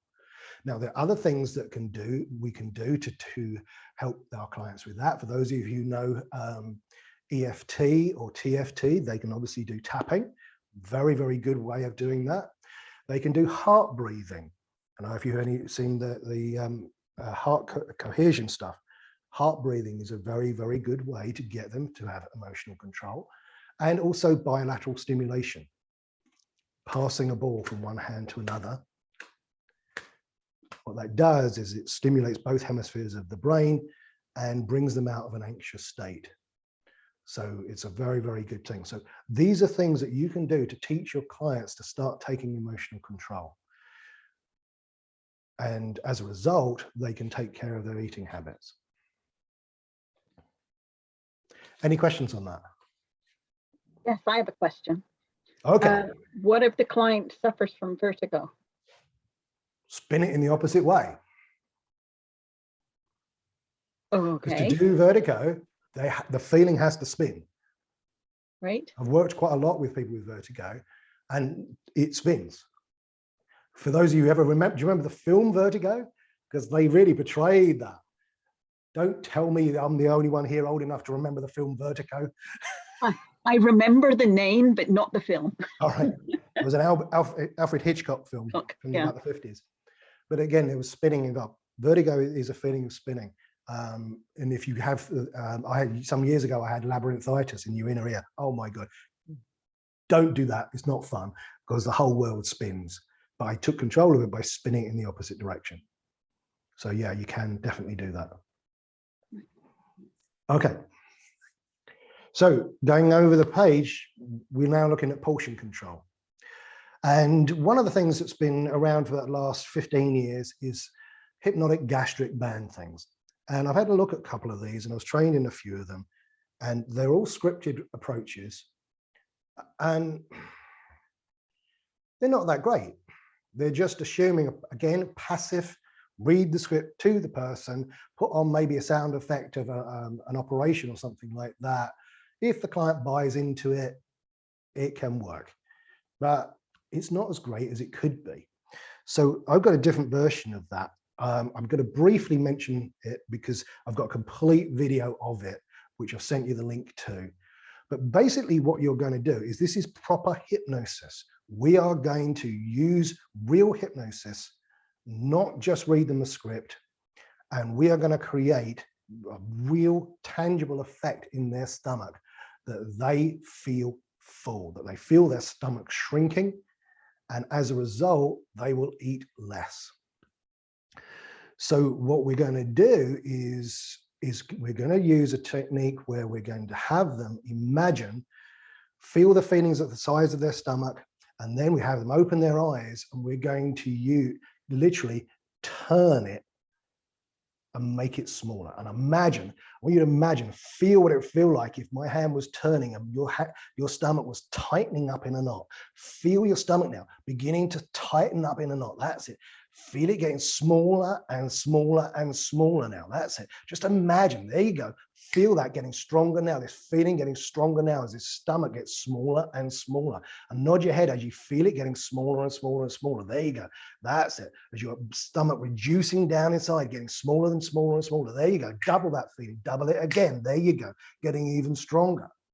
So now what we're going to do is we've got that effect, and then we're going to go, okay, so here's how this is going to work. From this moment on, when you sit down to one of your regular meals, when the food is right in front of you, when there's nothing else for you to do but begin eating your food, I want you to say the word 1/2. And then you begin eating your food, and you chew your food slowly and thoroughly. And you're going to be surprised. You're going to be amazed to find out that once you've eaten just 1/2 of the food on your plate, your stomach is going to feel so full. It's going to feel so satisfied that it'll be impossible for you to eat another bite of your food. So here's how it's going to work. When you sit down to one of those meals, you have the food in front of you. There's nothing else for you to do but begin eating.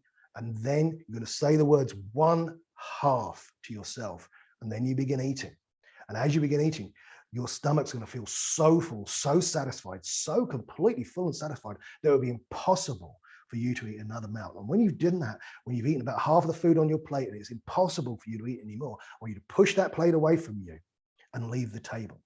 And so now what I want you to do in your mind's eye right now is I want you to do that. Imagine yourself now, and it could be a breakfast, it could be lunch, it could be dinner. I want you to imagine yourself right now, okay? And your food is right in front of you. There's nothing else for you to begin to do but begin eating your food. And then I want you to say the words 1/2 to yourself. And now slowly beginning eating the food, chewing the food slowly and thoroughly, getting the most amount of satisfaction out of each and every bite. And you're going to find and discover that after you've eaten just 1/2 of the food on your plate, your stomach is going to feel so full, so satisfied, it'll be impossible for you to begin to eat anymore. And then you push the plate away from you and you leave the table. Begin now. And you have them then do it. And you go, great. And you say, okay, nod your head when you've done that. Okay, or raise one of the fingers. Great. Okay, now, how much food is left on the plate? 1/2. Great. Notice how full and satisfied your tummy feels. You feel that really being like really small now? Yeah. Great. And now imagine yourself pushing that plate away from you and going and do something else. And now what we're going to do is we're going to condition that in. So we're going to do 3, 4, 5, 6, 7 meals. Okay, now imagine another meal, maybe at dinner time, maybe you're out with your friends. Imagine just saying mentally to yourself, no one needs to know 1/2. Now, as you say that, begin chewing your food slowly and thoroughly, getting the most mileage out of each and every bite. And notice that you get full and satisfied much, much sooner than usual. And when you've eaten about half the food on your plate, your stomach's going to feel so full, so satisfied. It'll be impossible for you to eat anymore.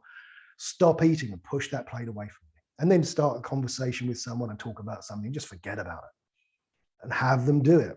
So you say it, they do it. You say it, they do it. You say it, they do it. And you're repeating the suggestion and the experience. So they're really getting the feel that their stomach is much, much, much smaller than it was before.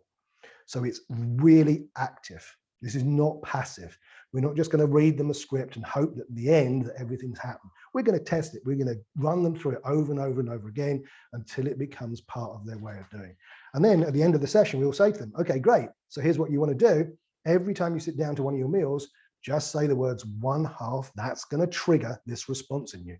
And you just do that.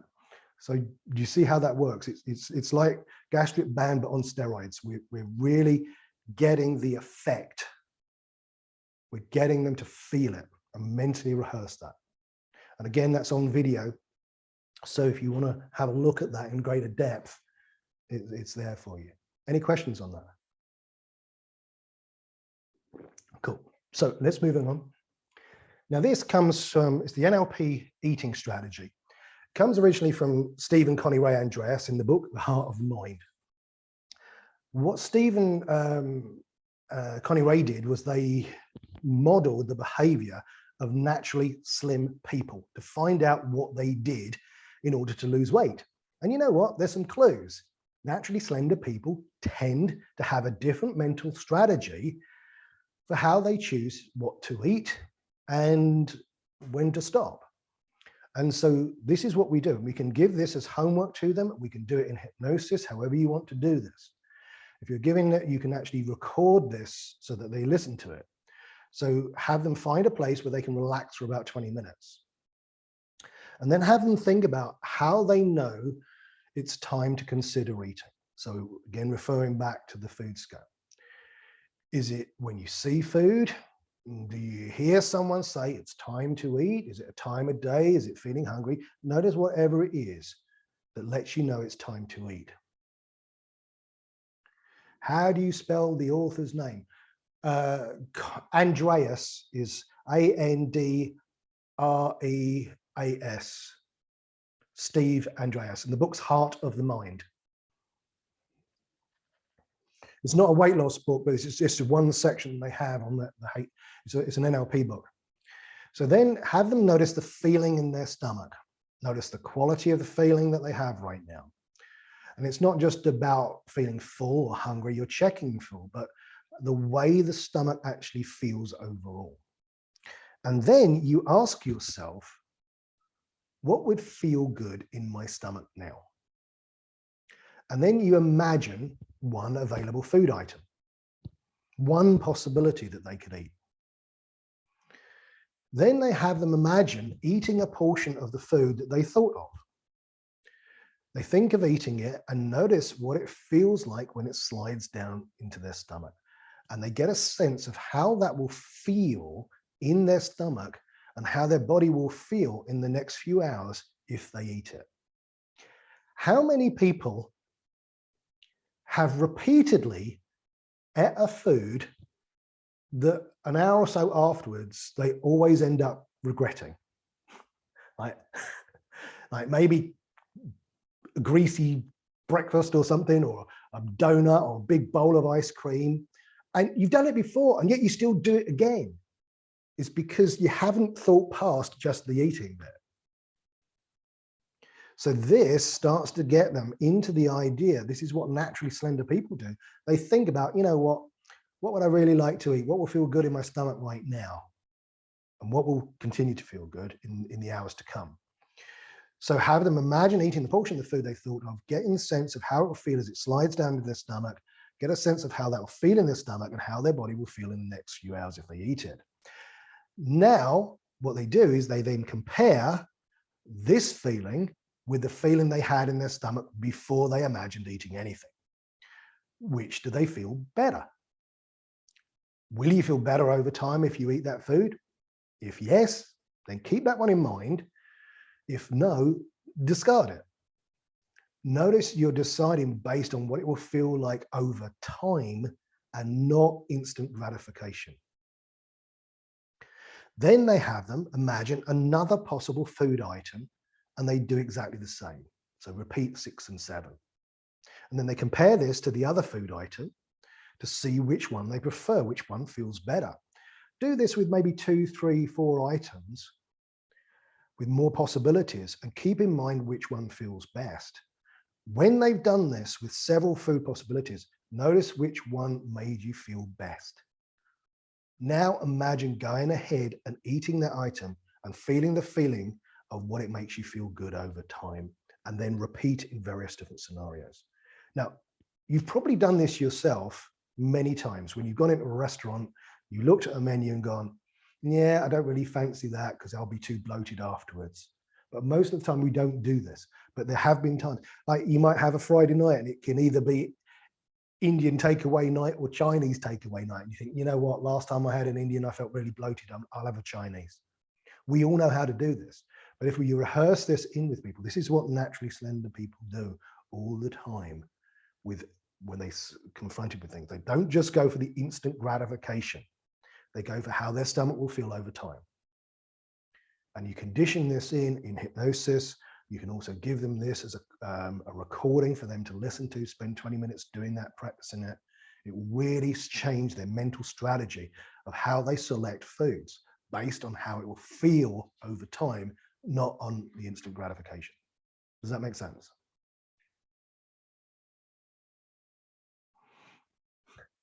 Audience participation moment. Hey! So that's one of the ways of how we can get people to make better food choices. Now, sometimes you get people with compulsions.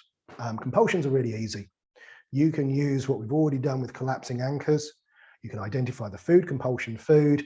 You can anchor a revulsion food. What is, let's say someone has a compulsion to eat chocolate, for example. So what we can do, okay, what does it feel like when you think about eating chocolate? Oh God, it feels fantastic. I can imagine it trickling down my throat. Great, okay, squeeze your right hand into a fist. Great, okay, great. Okay, just release that, put your awareness down to your feet, notice the texture and temperature of your shoes on your feet. What's a food that you wouldn't eat if someone paid you £1 million for? Like if there was some particular food that, you know, the thought of eating it just kind of makes you feel sick. I mean, for me, it would be raw liver. I mean, have you ever seen raw liver? I mean, can you imagine if there was like raw liver right there in my hand and you could see it in my hand there, and with all the blood trickling through my fingers and it like kind of wobbles as I shake it, you know, get them to think about what would it be like if that was like in your mouth now, on your tongue, raw liver, like the blood trickling down through your teeth and down the back of your throat. Anchor that. I don't think we need to anchor it for Linda. Linda, think of chocolate. Linda, think of chocolate. No, it was a Malteser in particular, but yeah, it's trickling down the back of your throat. Imagine that chocolate and liver trickling down the back of your throat. Feel the crunch of the raw liver. And what if you could take that feeling and turn that feeling up now, and double it. Feel it go down the back of your throat. That's the best bit.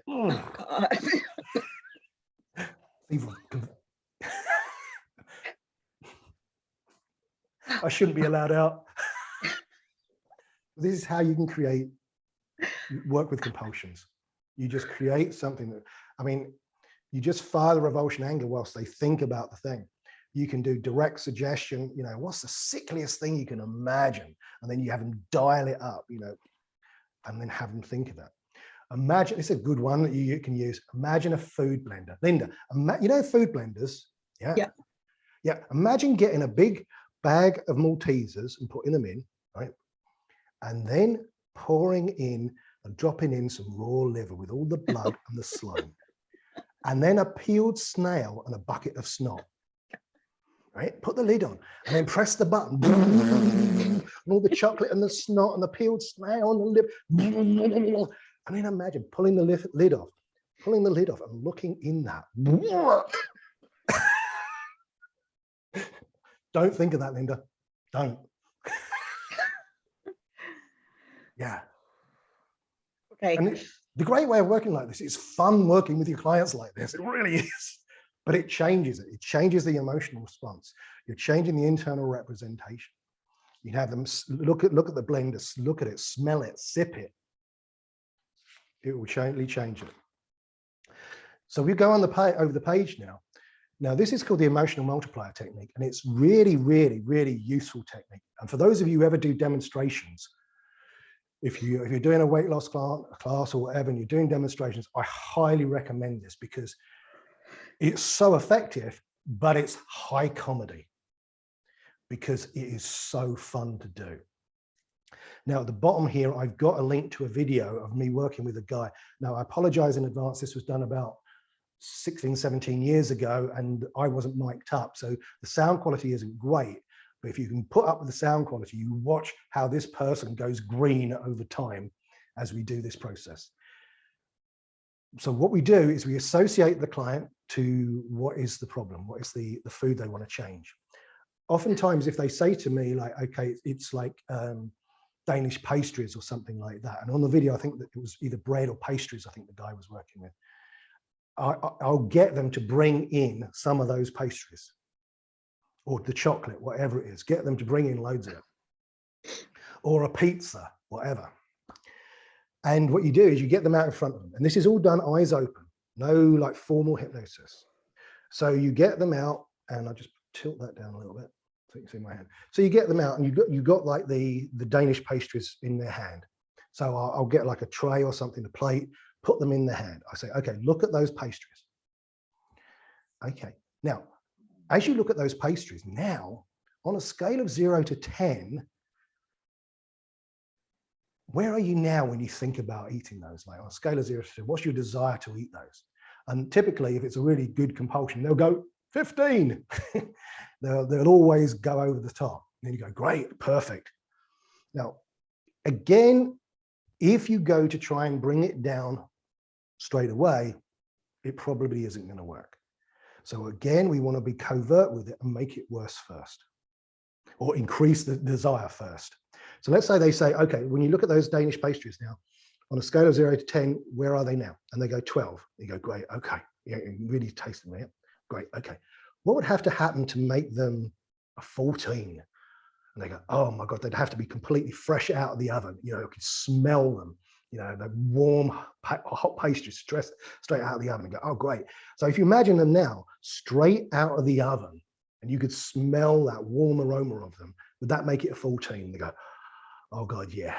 So they're really focused on it. Now, this is where you get into the idea that hypnosis has nothing to do with trance or relaxation. It's about their focus. So they're looking at these. Okay, so now they got it up a bit. So we go, okay, what would have to happen? We're going to go in the opposite direction now. What would have to happen to bring it down to maybe, say, a 10? And they go, well, probably they've been out of the oven for about, I don't know, half an hour or so. So they've started to cool. Okay. So imagine them now, they've been out of the oven for half an hour or so and they've started to cool. Does that make them a 10? Yeah. But I'm still going to eat them. Oh, okay, great. Okay. What would have to happen to make them an 8? Well, maybe they're maybe a couple of hours old, I suppose. Okay. And they're cold. Okay, great.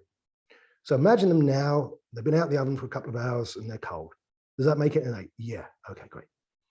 So now imagine what would have to happen to make them a 6? And I say, well, I don't know, maybe they've been just out on the side for a couple of hours and they've just been left there. Okay, imagine they've been out on the side for a couple of hours, they're left there. Does that make them a 6? Yeah, okay.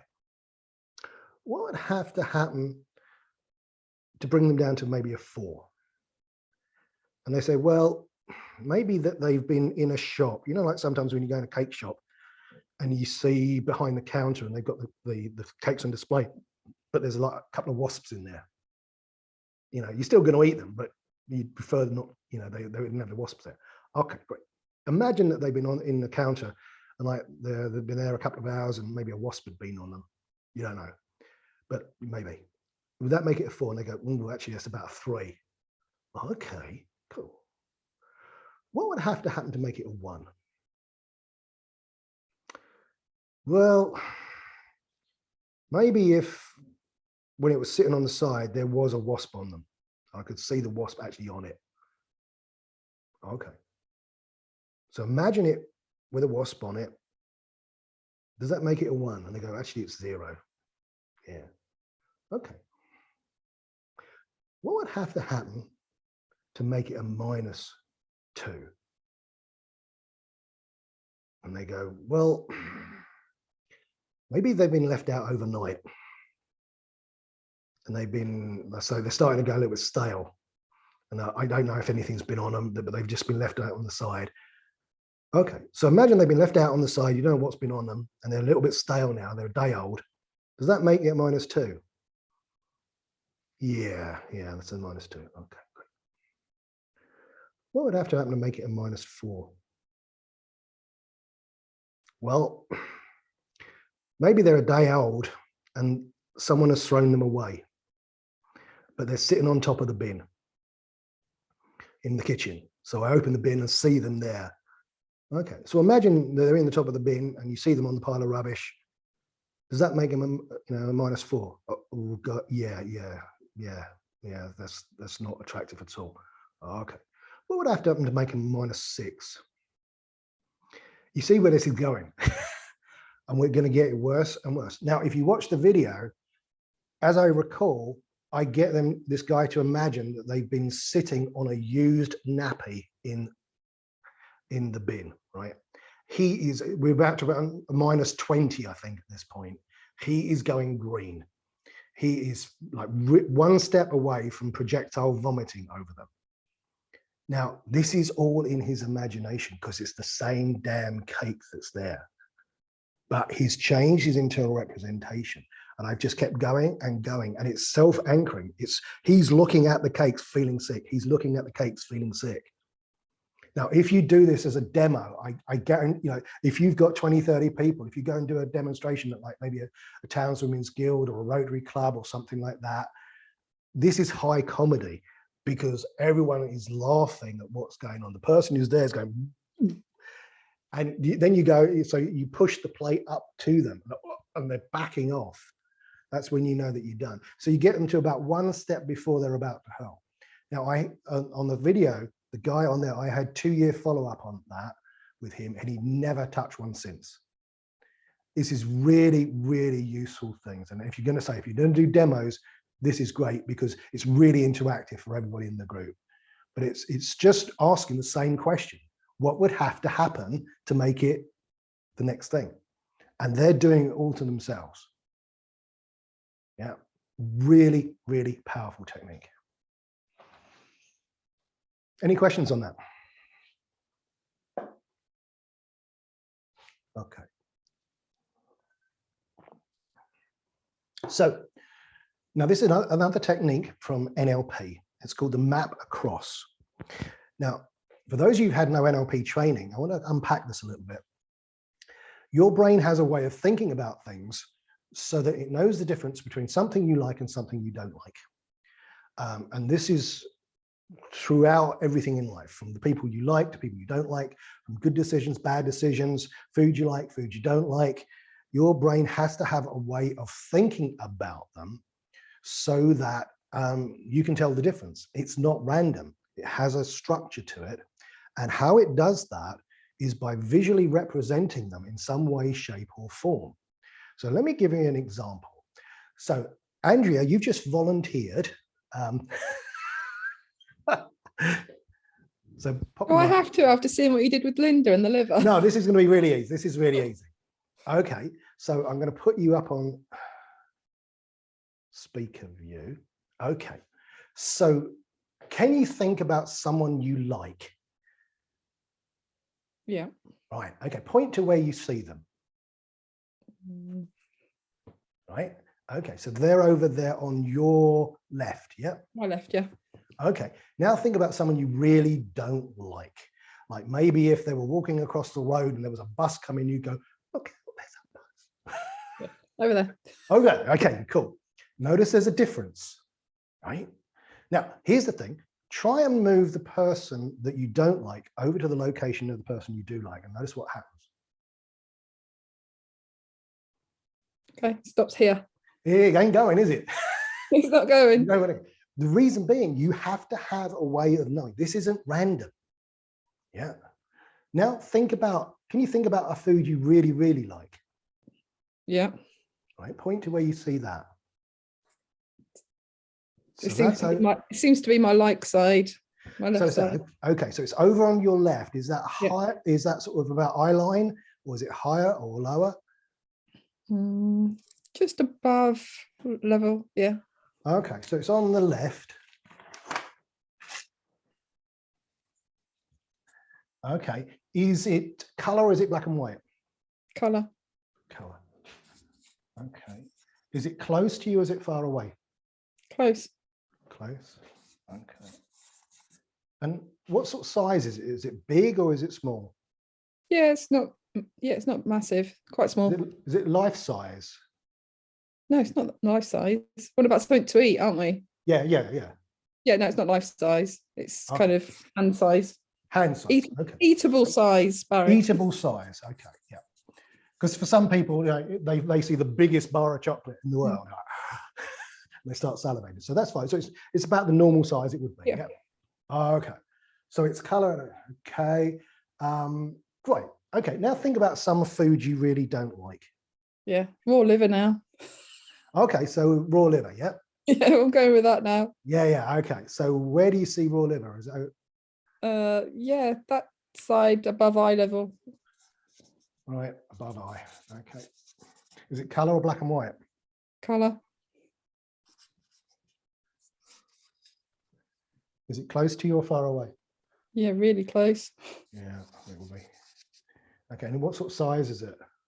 Right, really big. Big, yeah. Okay. Now, we're not going to do this, you'll be glad to know. Okay, but do you notice that that Andrea represents those two different foods in two different locations, and there are other subtle changes in the way she thinks about them? Yeah. Now, if we were to want to change let's say you said, I don't want to eat this food. What we could do is change the location to the location of that. So now it becomes big. Yeah, don't do it.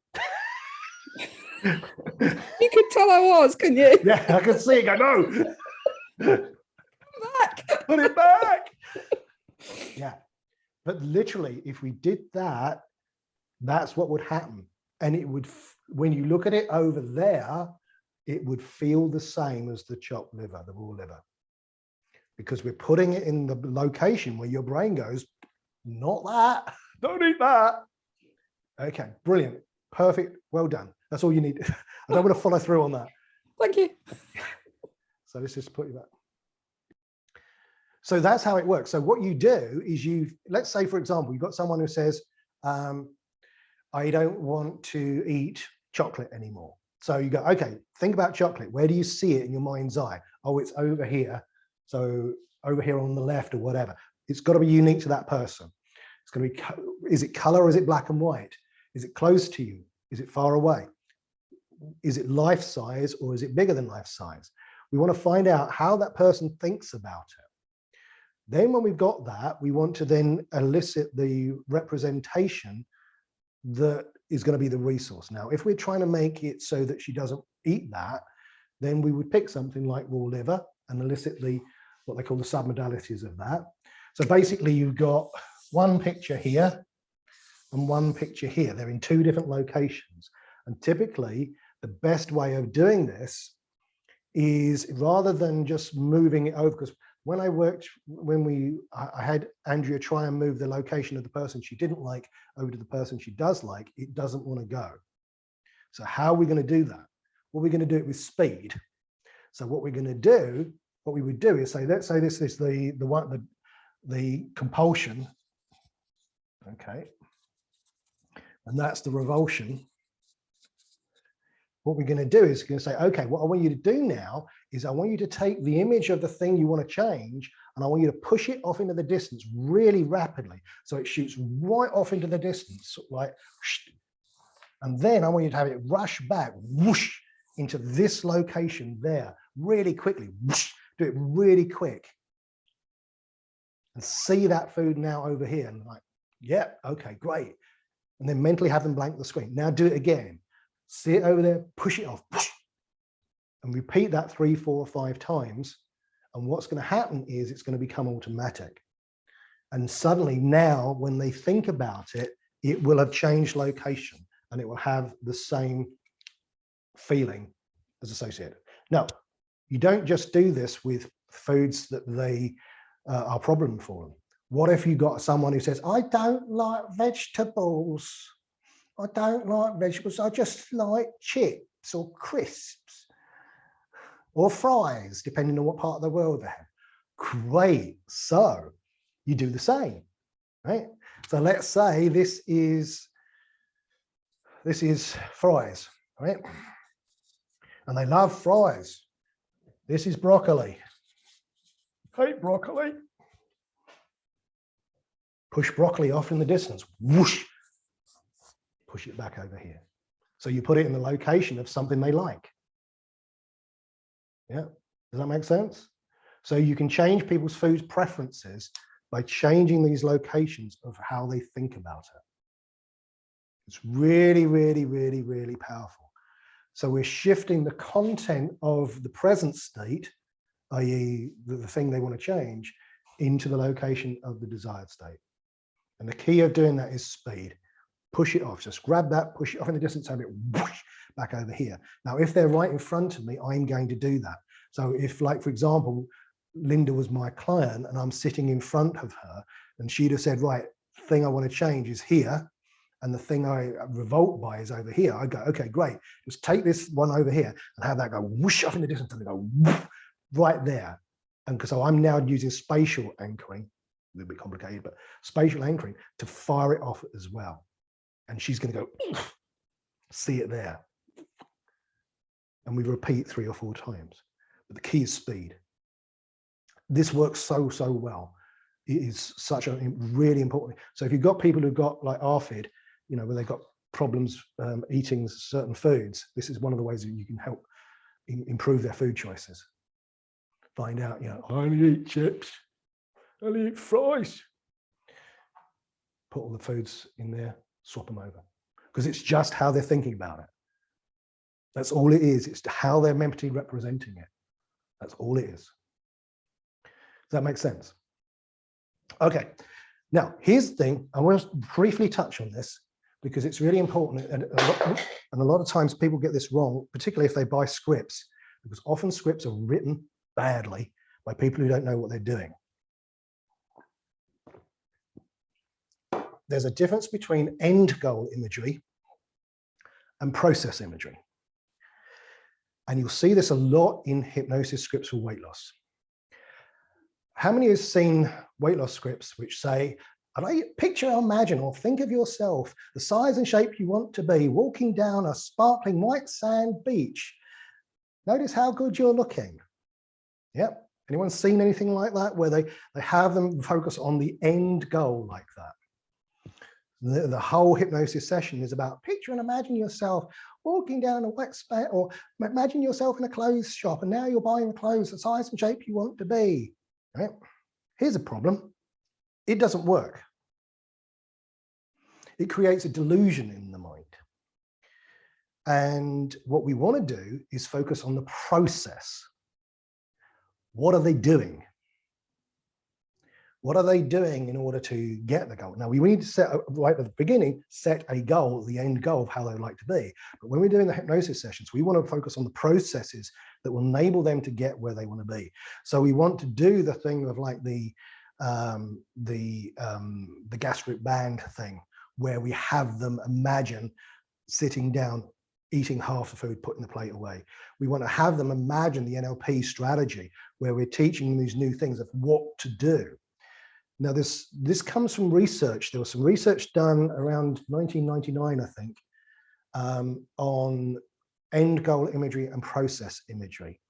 And what they did was they took some students in universities and had one group who were coming up to their exams.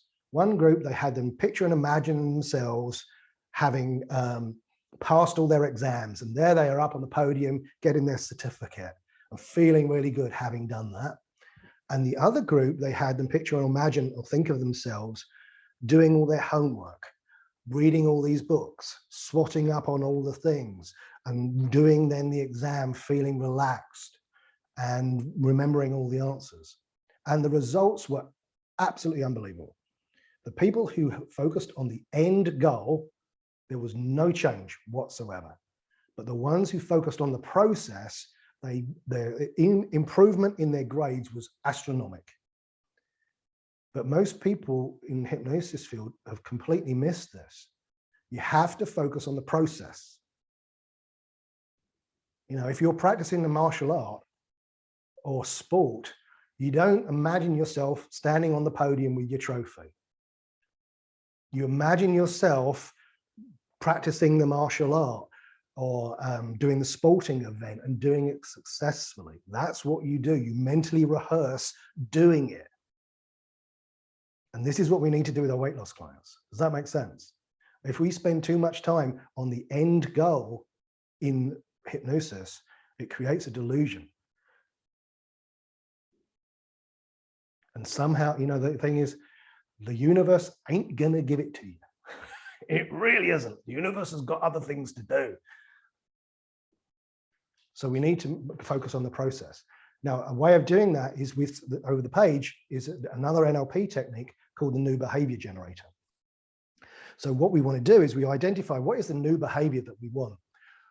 What is the new behavior or the change we want in the old one? So find out what exactly we want to change. Then we describe the behavior that they want and ask yourself, how would I look and how would I sound if I was doing that behavior? Then you imagine yourself producing the behavior. Imagine seeing yourself in that context the way you want it. If there are other people involved, imagine dealing with them in that way. Imagine how you're going to respond to that situation. And notice how you look and sound in that situation. So the first thing you're doing is identifying the behavior you want to change, and then imagine yourself doing that new behavior in that context.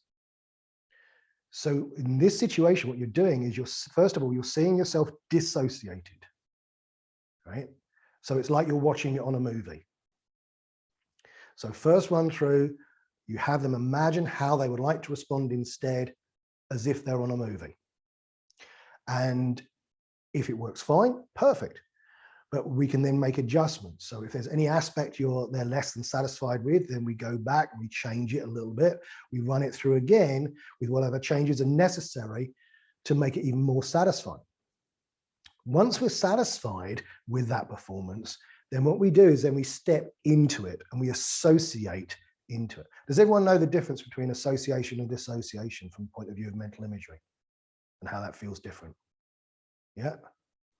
Yeah, cool. It makes a huge difference. Sorry, Barry, it's a bit blurred for me. Can you go over it? Sure. Have you ever been on a roller coaster? Unfortunately. Yeah, cool. You'll love this. So imagine that you are on a roller coaster over here, right? And you see it go up over there. So there you are in the little carriage, you're going up, and you come up to the top, and then you see yourself going down like that. Yep. So there you are in the top, and you go over like that. Yep. So you're seeing yourself over there. Yep. That's dissociated, right? Not much feeling with that, is there? Hold on to your hat. Okay, Andrea, what I'd like you to do now is just close your eyes for a second. I'd like you to imagine that you're on a roller coaster right now, that you can feel yourself in the seat of the roller coaster, and you pull down the safety bar over the top of your head, and you're kind of holding over your shoulders, and you feel it pressing down on your chest. And then all of a sudden the car starts to move and it jerks, and you can hear the chain going ching, ching, ching, ching, ching, ching, ching, and it starts to move forward. And then suddenly it starts going upwards, and you can feel yourself through the force of gravity being pulled back into the chair as you get higher and higher. And as you look up, you can see the pinnacle of the roller coaster, like the framework up there, and you can see it coming up closer and closer and closer, and you're really up high now. And then all of a sudden it goes over the edge, and suddenly whoosh, and you feel the wind in your face, and you go, oh my God. Right, Andrea, which one's more intense? That one. That's the difference between associated and dissociated. Okay, thank you. Associated is when you're in the experience. So Dissociated, subjective. Yeah, yeah. So. And disassociated, subjective. Yeah. Yeah, okay, cool. Thank you. So first of all, we want to see the person in that situation running through dissociated, so they can see how they would be responding, right? Once they get it the way they like it, then they jump in and associate to it and get all the feelings in it. So they jump in, step inside the image in their imagination and run it through as if they were actually there doing it now. And as they go through the motions, pay attention to both how they feel and the responses of other people around them. And again, if they want to change anything, then they go back to step 3 and change their own behavior, and then step back in and change it again. When they're happy with the performance, the feelings that accompany it, then you find out, okay, so what will I see or hear or feel internally that will let me know it's time to do this thing? In other words, we're going to find out what the trigger is in that situation. And then imagine that trigger happening, and now they imagine themselves behaving the way they want to. And we mentally rehearse. So for example, you could do that with, most of my eating's fine, but when I go out for a meal with all my friends, I can't help but overeat. Okay, perfect. So we've identified the new behavior and what they want to change. Okay, how would you like to be in that situation? Well, I'd like to take it or leave it. I'd like to be more involved in the conversation and maybe less interested in the food. Perfect, great. Okay, now imagine yourself in that situation, but now, so see yourself over there, maybe on a TV screen, see yourself now being less interested in the food and more interested in the conversation. And there you are, you're talking to people, and like the food is really less important to you now. Imagine yourself going through that. Is that okay? Well, I'm not sure. Okay, what else could you do to make that change? Well, if I didn't really even bother getting the starter or something like that. Okay, great. Imagine yourself doing that now. See yourself over there doing that. Is that okay? Yeah, that's fine. That works really well. Great. Perfect. Now imagine jumping into that. Now see what you were there, like right there now. Feel what you'd feel. Imagine being in this situation now, being much more involved in the conversation, talking with people, and like before you know it, the food's gone cold and you haven't even bothered eating half of it. How's that feel? Oh, it feels much, much better. Great. So what are the things that could trigger that? Okay, well, it's when I go out to a restaurant. Okay, so what is it? Well, the moment I sit down and the menu's in front of me, I get involved in the food. Okay, great. So imagine yourself sitting there with a menu in front of you, and you kind of see the first thing you think, oh, I'll have that to do, and then start conversation with everybody else. How's that work? Do you see how that works? So we're mentally putting in the process of them changing, of doing something different. Does that make sense? Really powerful technique, not just for weight loss. Now, what we want to do is, going over the page, we want to get them really determined. We obviously, one of the big things with weight loss is staying motivated. So what we want to do is have them think about something they already feel determined about. Now, in the same way, when we did the map across thing, I had them, I identified how they think about it. We're going to do the same thing here. So let's say, for example, for me, I train most days of the week, and I train with weights. And when let's say, for example, I'm going to do some heavy squats with like 400 pounds or something on the bar, I have to be right there present. And I'm really determined. I can't be half-hearted about this. I've got 400 pounds on your back. You've got to be really, really determined to do that. Really determined to do that. So in my instance, that would be a resource. So someone could ask me, okay, when you think about squatting, how do you think about it? Well, I see an image over here of me squatting, and okay, great, okay. And when you think about this, I want you to feel the feeling of determination in your body. And just like I did with Linda, there's a feeling that goes with determination. Okay, where do you feel that feeling of determination in your body? Notice which way it spins, or it spins clockwise. Okay, now we want to increase the feeling. Which way do we spin it? Clockwise. We want to increase the feeling. So we notice which way they spin. Then we have them break the state. So have them just look around the room, notice the texture and temperature of their shoes. And now we have them think about what they want to be determined about. Now, so this thing, it could be for weight loss, that they're going to stick to their diet no matter what. Okay, and now we elicit that image of thinking about being on their diet no matter what. And that could be an image over here, say, for example. Okay, brilliant. Then have them imagine a small image of the thing they want to be determined about in the corner of image A. So let's say for me, when I think about doing squatting, I have this big image. Okay. And when I look at that, I get this feeling of determination, and I can spin this feeling. So now if I wanted to use that as a resource for, let's say, sticking on a diet, I say, great, okay, now think about going on a diet and sticking on your diet. Yeah, got it? Yeah, okay, so this is image A, and then image B is the thought of me going on a diet, right? And then we break the sentence and say, great, now what I want you to do is I want you to think of image B, shrink it down, and I want you to either put it in the corner or you can put it in the middle, doesn't really matter. In the corner of the image. So there's a little image like this. So this is the determination image. This is what we want, right? Does that make sense? Yeah. And then what we're going to do is we're going to quickly imagine this image exploding outwards and obliterating the old image. And we're going to continue to spin the feeling of determination. So now all I'm left with is the image of me going on a diet, sticking to it, and feeling really, really determined about it. And then I condition that several times. So you have the determination image, image A, see that big and bright right in front of you. Take the image of what you want to be determined about, put it small into one corner. And then as you spin the feeling of determination, have this image explode out big and bright and replace the old image. So now all you can see is the image of you on your diet and succeeding. And you do that several times and keep repeating them. And have them spin the feeling of determination as they now think about staying on their diet.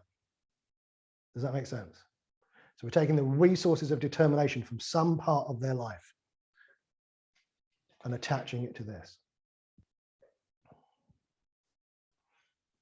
And then over the page, there's another version of this, because you know what? There are going to be days when they screw up. How many people have ever been on a diet and then fallen off it? Yeah, it happens. Key is getting back on. Now, knowing that we know that, as a therapist, it's a really good idea to future pace that, because what can often end up happening is the person makes one mistake and then they give up. I kind of liken it to, imagine someone having a big tray of lead crystal glasses. So they've got a tray of lead crystal glasses and they're walking into the room and one falls off on the floor and smashes. And they think, well, I broke one, I might as well break them all. You wouldn't do that.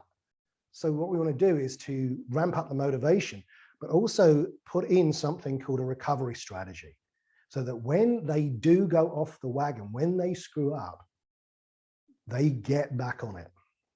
So again, we have them think about something they really want to be motivated and disciplined to do, i.e. going on and sticking to their diet no matter what, or exercising or whatever. And then we have them think about how much they really want to be healthy, slim, trim, whatever, developing the ideal body by making the right choices, and have them imagine it in vivid detail until they really start to feel motivated and determined to go on this diet. And then we amplify the feeling by spinning it faster and faster. Then we have them imagine them going on the diet and have them spinning the feeling. But then what we do is we have them imagine eating the wrong thing and falling off the diet, because it's going to happen. Right at the beginning, I said, be honest with them. There are going to be days when they make a mistake. There really are. So we have them imagine falling off at some point in the future, and then they spin the feeling faster as they imagine themselves getting straight back on the diet. So we're taking that mental movie of them screwing it up and getting them into just going back on the diet. And then we do it again, have them imagine going out even further in the future. And you might do in the first, if you're doing a future pace, you might start off, okay, imagine it's a week from now, and then something happens and you maybe had a stressful day and you eat something you know you shouldn't be having. Now imagine spinning this feeling faster and imagine getting back on your diet and being even more motivated now. Okay, and going out into the future. And you know what? And then maybe imagine it's a month from now and you've been great for the last 4 weeks. But now it's a month from now, and you know what, something happens and you fall off your diet. You know what, spin this feeling faster. Imagine yourself getting back on it and becoming even more motivated. And then maybe 3 months have gone by and you've been really great and look how much weight you've lost. But then one day something happens, some clown offers you a bar of chocolate and you forget and you eat it. And now imagine yourself spin this feeling faster and get back on it again. So what we're doing is we're pacing the fact that they are going to make a mistake, but we're pacing then and leading them into getting back on the diet, so that we're future pacing it. And what happens then is the further they go out into the future, the less and less mistakes they make. And this is what's called building in a recovery strategy. And I highly recommend, if you're working with people with things like anxiety as well, use something like this, because you know what, if you're working with people with anxiety and you think you're going to cure their anxiety, you're going to run into trouble, because there's going to be things that create anxiety for them in their life.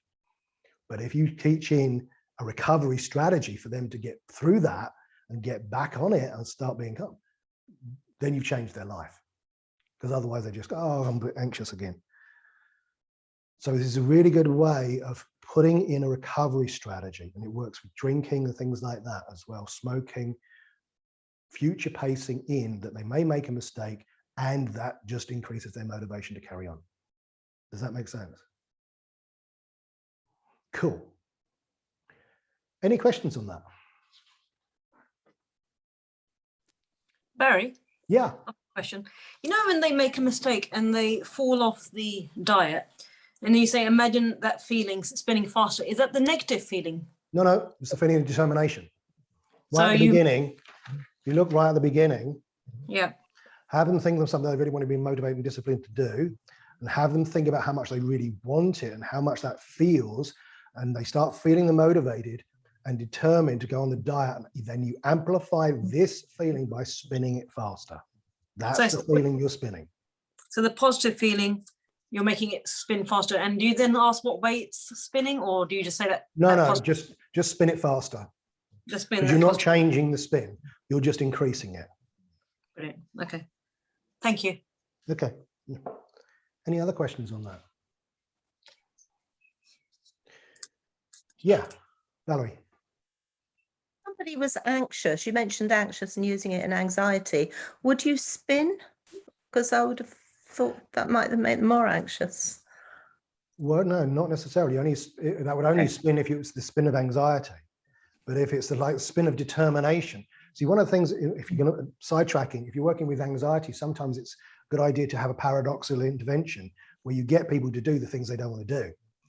And they have a feeling of determination. So if you're more, like, I'll give you a quick example. When I was about 7, 8, 9, 10 years old, my parents used to take me and my older brother to the local fairgrounds where they have all the carnival rides. I was absolutely terrified, would not go on any of the rides, like particularly the waltz or anything like that. Absolutely terrified. My mum used to have to stand there and hold my hand. My brother would go on with my dad. They'd have a whale of a time, and mum would be like, ugh. So I was terrified, right? Then I must have been about 12, 13, maybe 14. I was old enough to go to the fairground with my friends without parents. But of course, now I'm a 13-year-old boy, and there's all these other boys there that I've got to be part of their gang. And also there's girls there, right? So I'm still scared of roller coasters and the waltzes and things like that. But I'm far more scared of looking an idiot in front of my friends. And so I faced the fear and done it anyway. I've had like the determination, I've got to do this, I've got to do this, I've got to do this. And I got on it. And first ride, I was terrified. Second ride, I was less terrified. Third ride, I was starting to laugh. By the end of the night, I'm enjoying it. Now, if I go to Disney, I'm the first one on the biggest roller coaster. So sometimes with anxiety, you have to have a feeling of determination to actually go, you know what, I don't care if I'm anxious. I don't care if I make a fool of myself. I'm going to do this anyway. And without getting too much of a sidetrack, basically what it does is the amygdala eventually goes, well, hang on a minute, this guy's not scared anymore. And it, so it's a paradoxical intervention. Like the more you do it, the less it works. Now, some people think that's like exposure therapy. Well, it kind of is and isn't, Because if it in exposure therapy, yeah, like if I don't know if you know anything about exposure therapy, let's say you've got someone who's got social anxiety, and the thing they're really terrified of is going into a cafe and sitting in a cafe by themselves. They can't do it because everyone's looking at them and everyone's judging them. Now, with exposure therapy, what you would do is you'd have that person go in there and sit there until they calm down. Well, that doesn't really work all that well, because most of the time they go in with the attitude of, oh shit, oh shit, oh shit, oh shit, oh shit, oh shit. And all that's doing is making the amygdala go, and it's putting more fuel on the fire. But if they go in with a different higher level state of like, why I want to do this, I want to get through this because I want to have my life back. I want to be able to go back and do all these things and stop being hemmed in by the bloody anxiety. So I'm willing to feel anxious. I'm willing to make a fool of myself. I'm willing to be embarrassed. I'm going to do this anyway. Then they get through it because they brought this higher level of motivation in. And so it's the same with this. You're bringing in a higher state into that level, and then they do it. Does that make sense? Yeah, that makes perfect sense. Thank you. Yeah. Okay, any other questions about weight loss?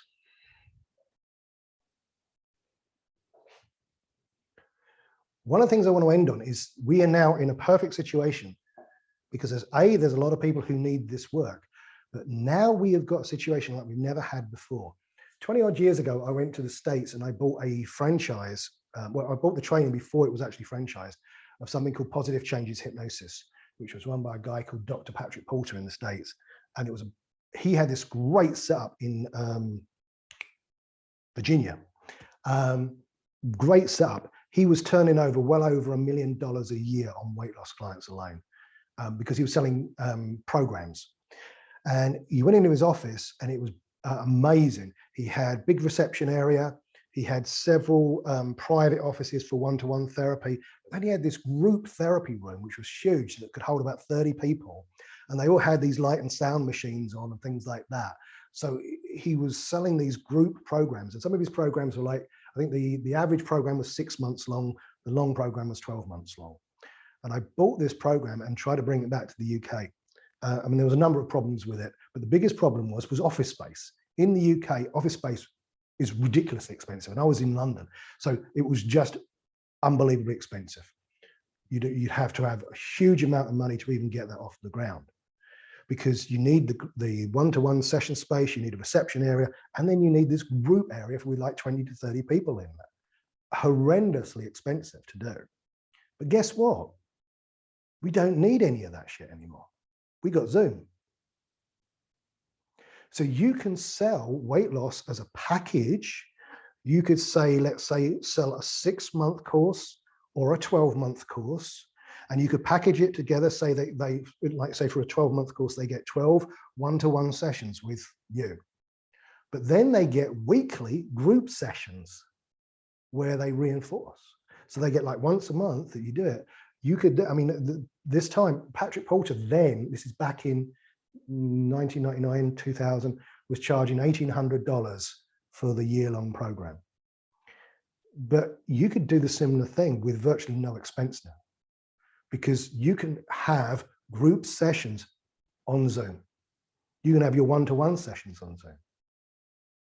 You can send out MP3s. So you can create a fantastic weight loss program for your clients with minimal expense. You see how that can possibly work? You could have easily 10, 15 people like today do group hypnosis sessions, find out the individual problems, get them to fill in a little form. Okay, Dorothy, what are you having problems with this week? I'm having problems with chocolate. Great. What are you having problems? Well, I'm eating too much at a meal. Great. Okay. And then you tailor the whole thing towards that. So you can now do a combination of group sessions or individual sessions, all on Zoom, without the need for this big office space. So there's a golden opportunity out there for somebody. And what if you got really good at it and you branded it and then you sold it as a training program? Seriously, why not? That's how these things get started. You know, so in this last 2 or 3 years when Zoom has come along, there has never been a better time to be a weight loss hypnotherapist. So I'll leave you on that note. Have a think about that one. So any last questions? Sorry, Barry, what did you say he was charging all those years ago? $1,800. Okay, thank you. And people, you know, that's not unreasonable. If you at that time, particularly in the US, there was other places like Jenny Craig's, Lighter Life. A lot of these things were charging a lot of money. It's same with stopping smoking. Do you know? Have you heard of Alan Carr? Anyone heard of Alan Carr? Do you know how much Alan Carr's dead, but do you know how much they charge now for a one-to-one session with one of their top therapists at the Alan Carr place for stopping smoking? That's one session. It's about 3 hours. £1,500. The group sessions are about 500. So we need to get out of this idea of charging like silly little price for a small session. Because if you package things together like that. So could you design a program that we could franchise?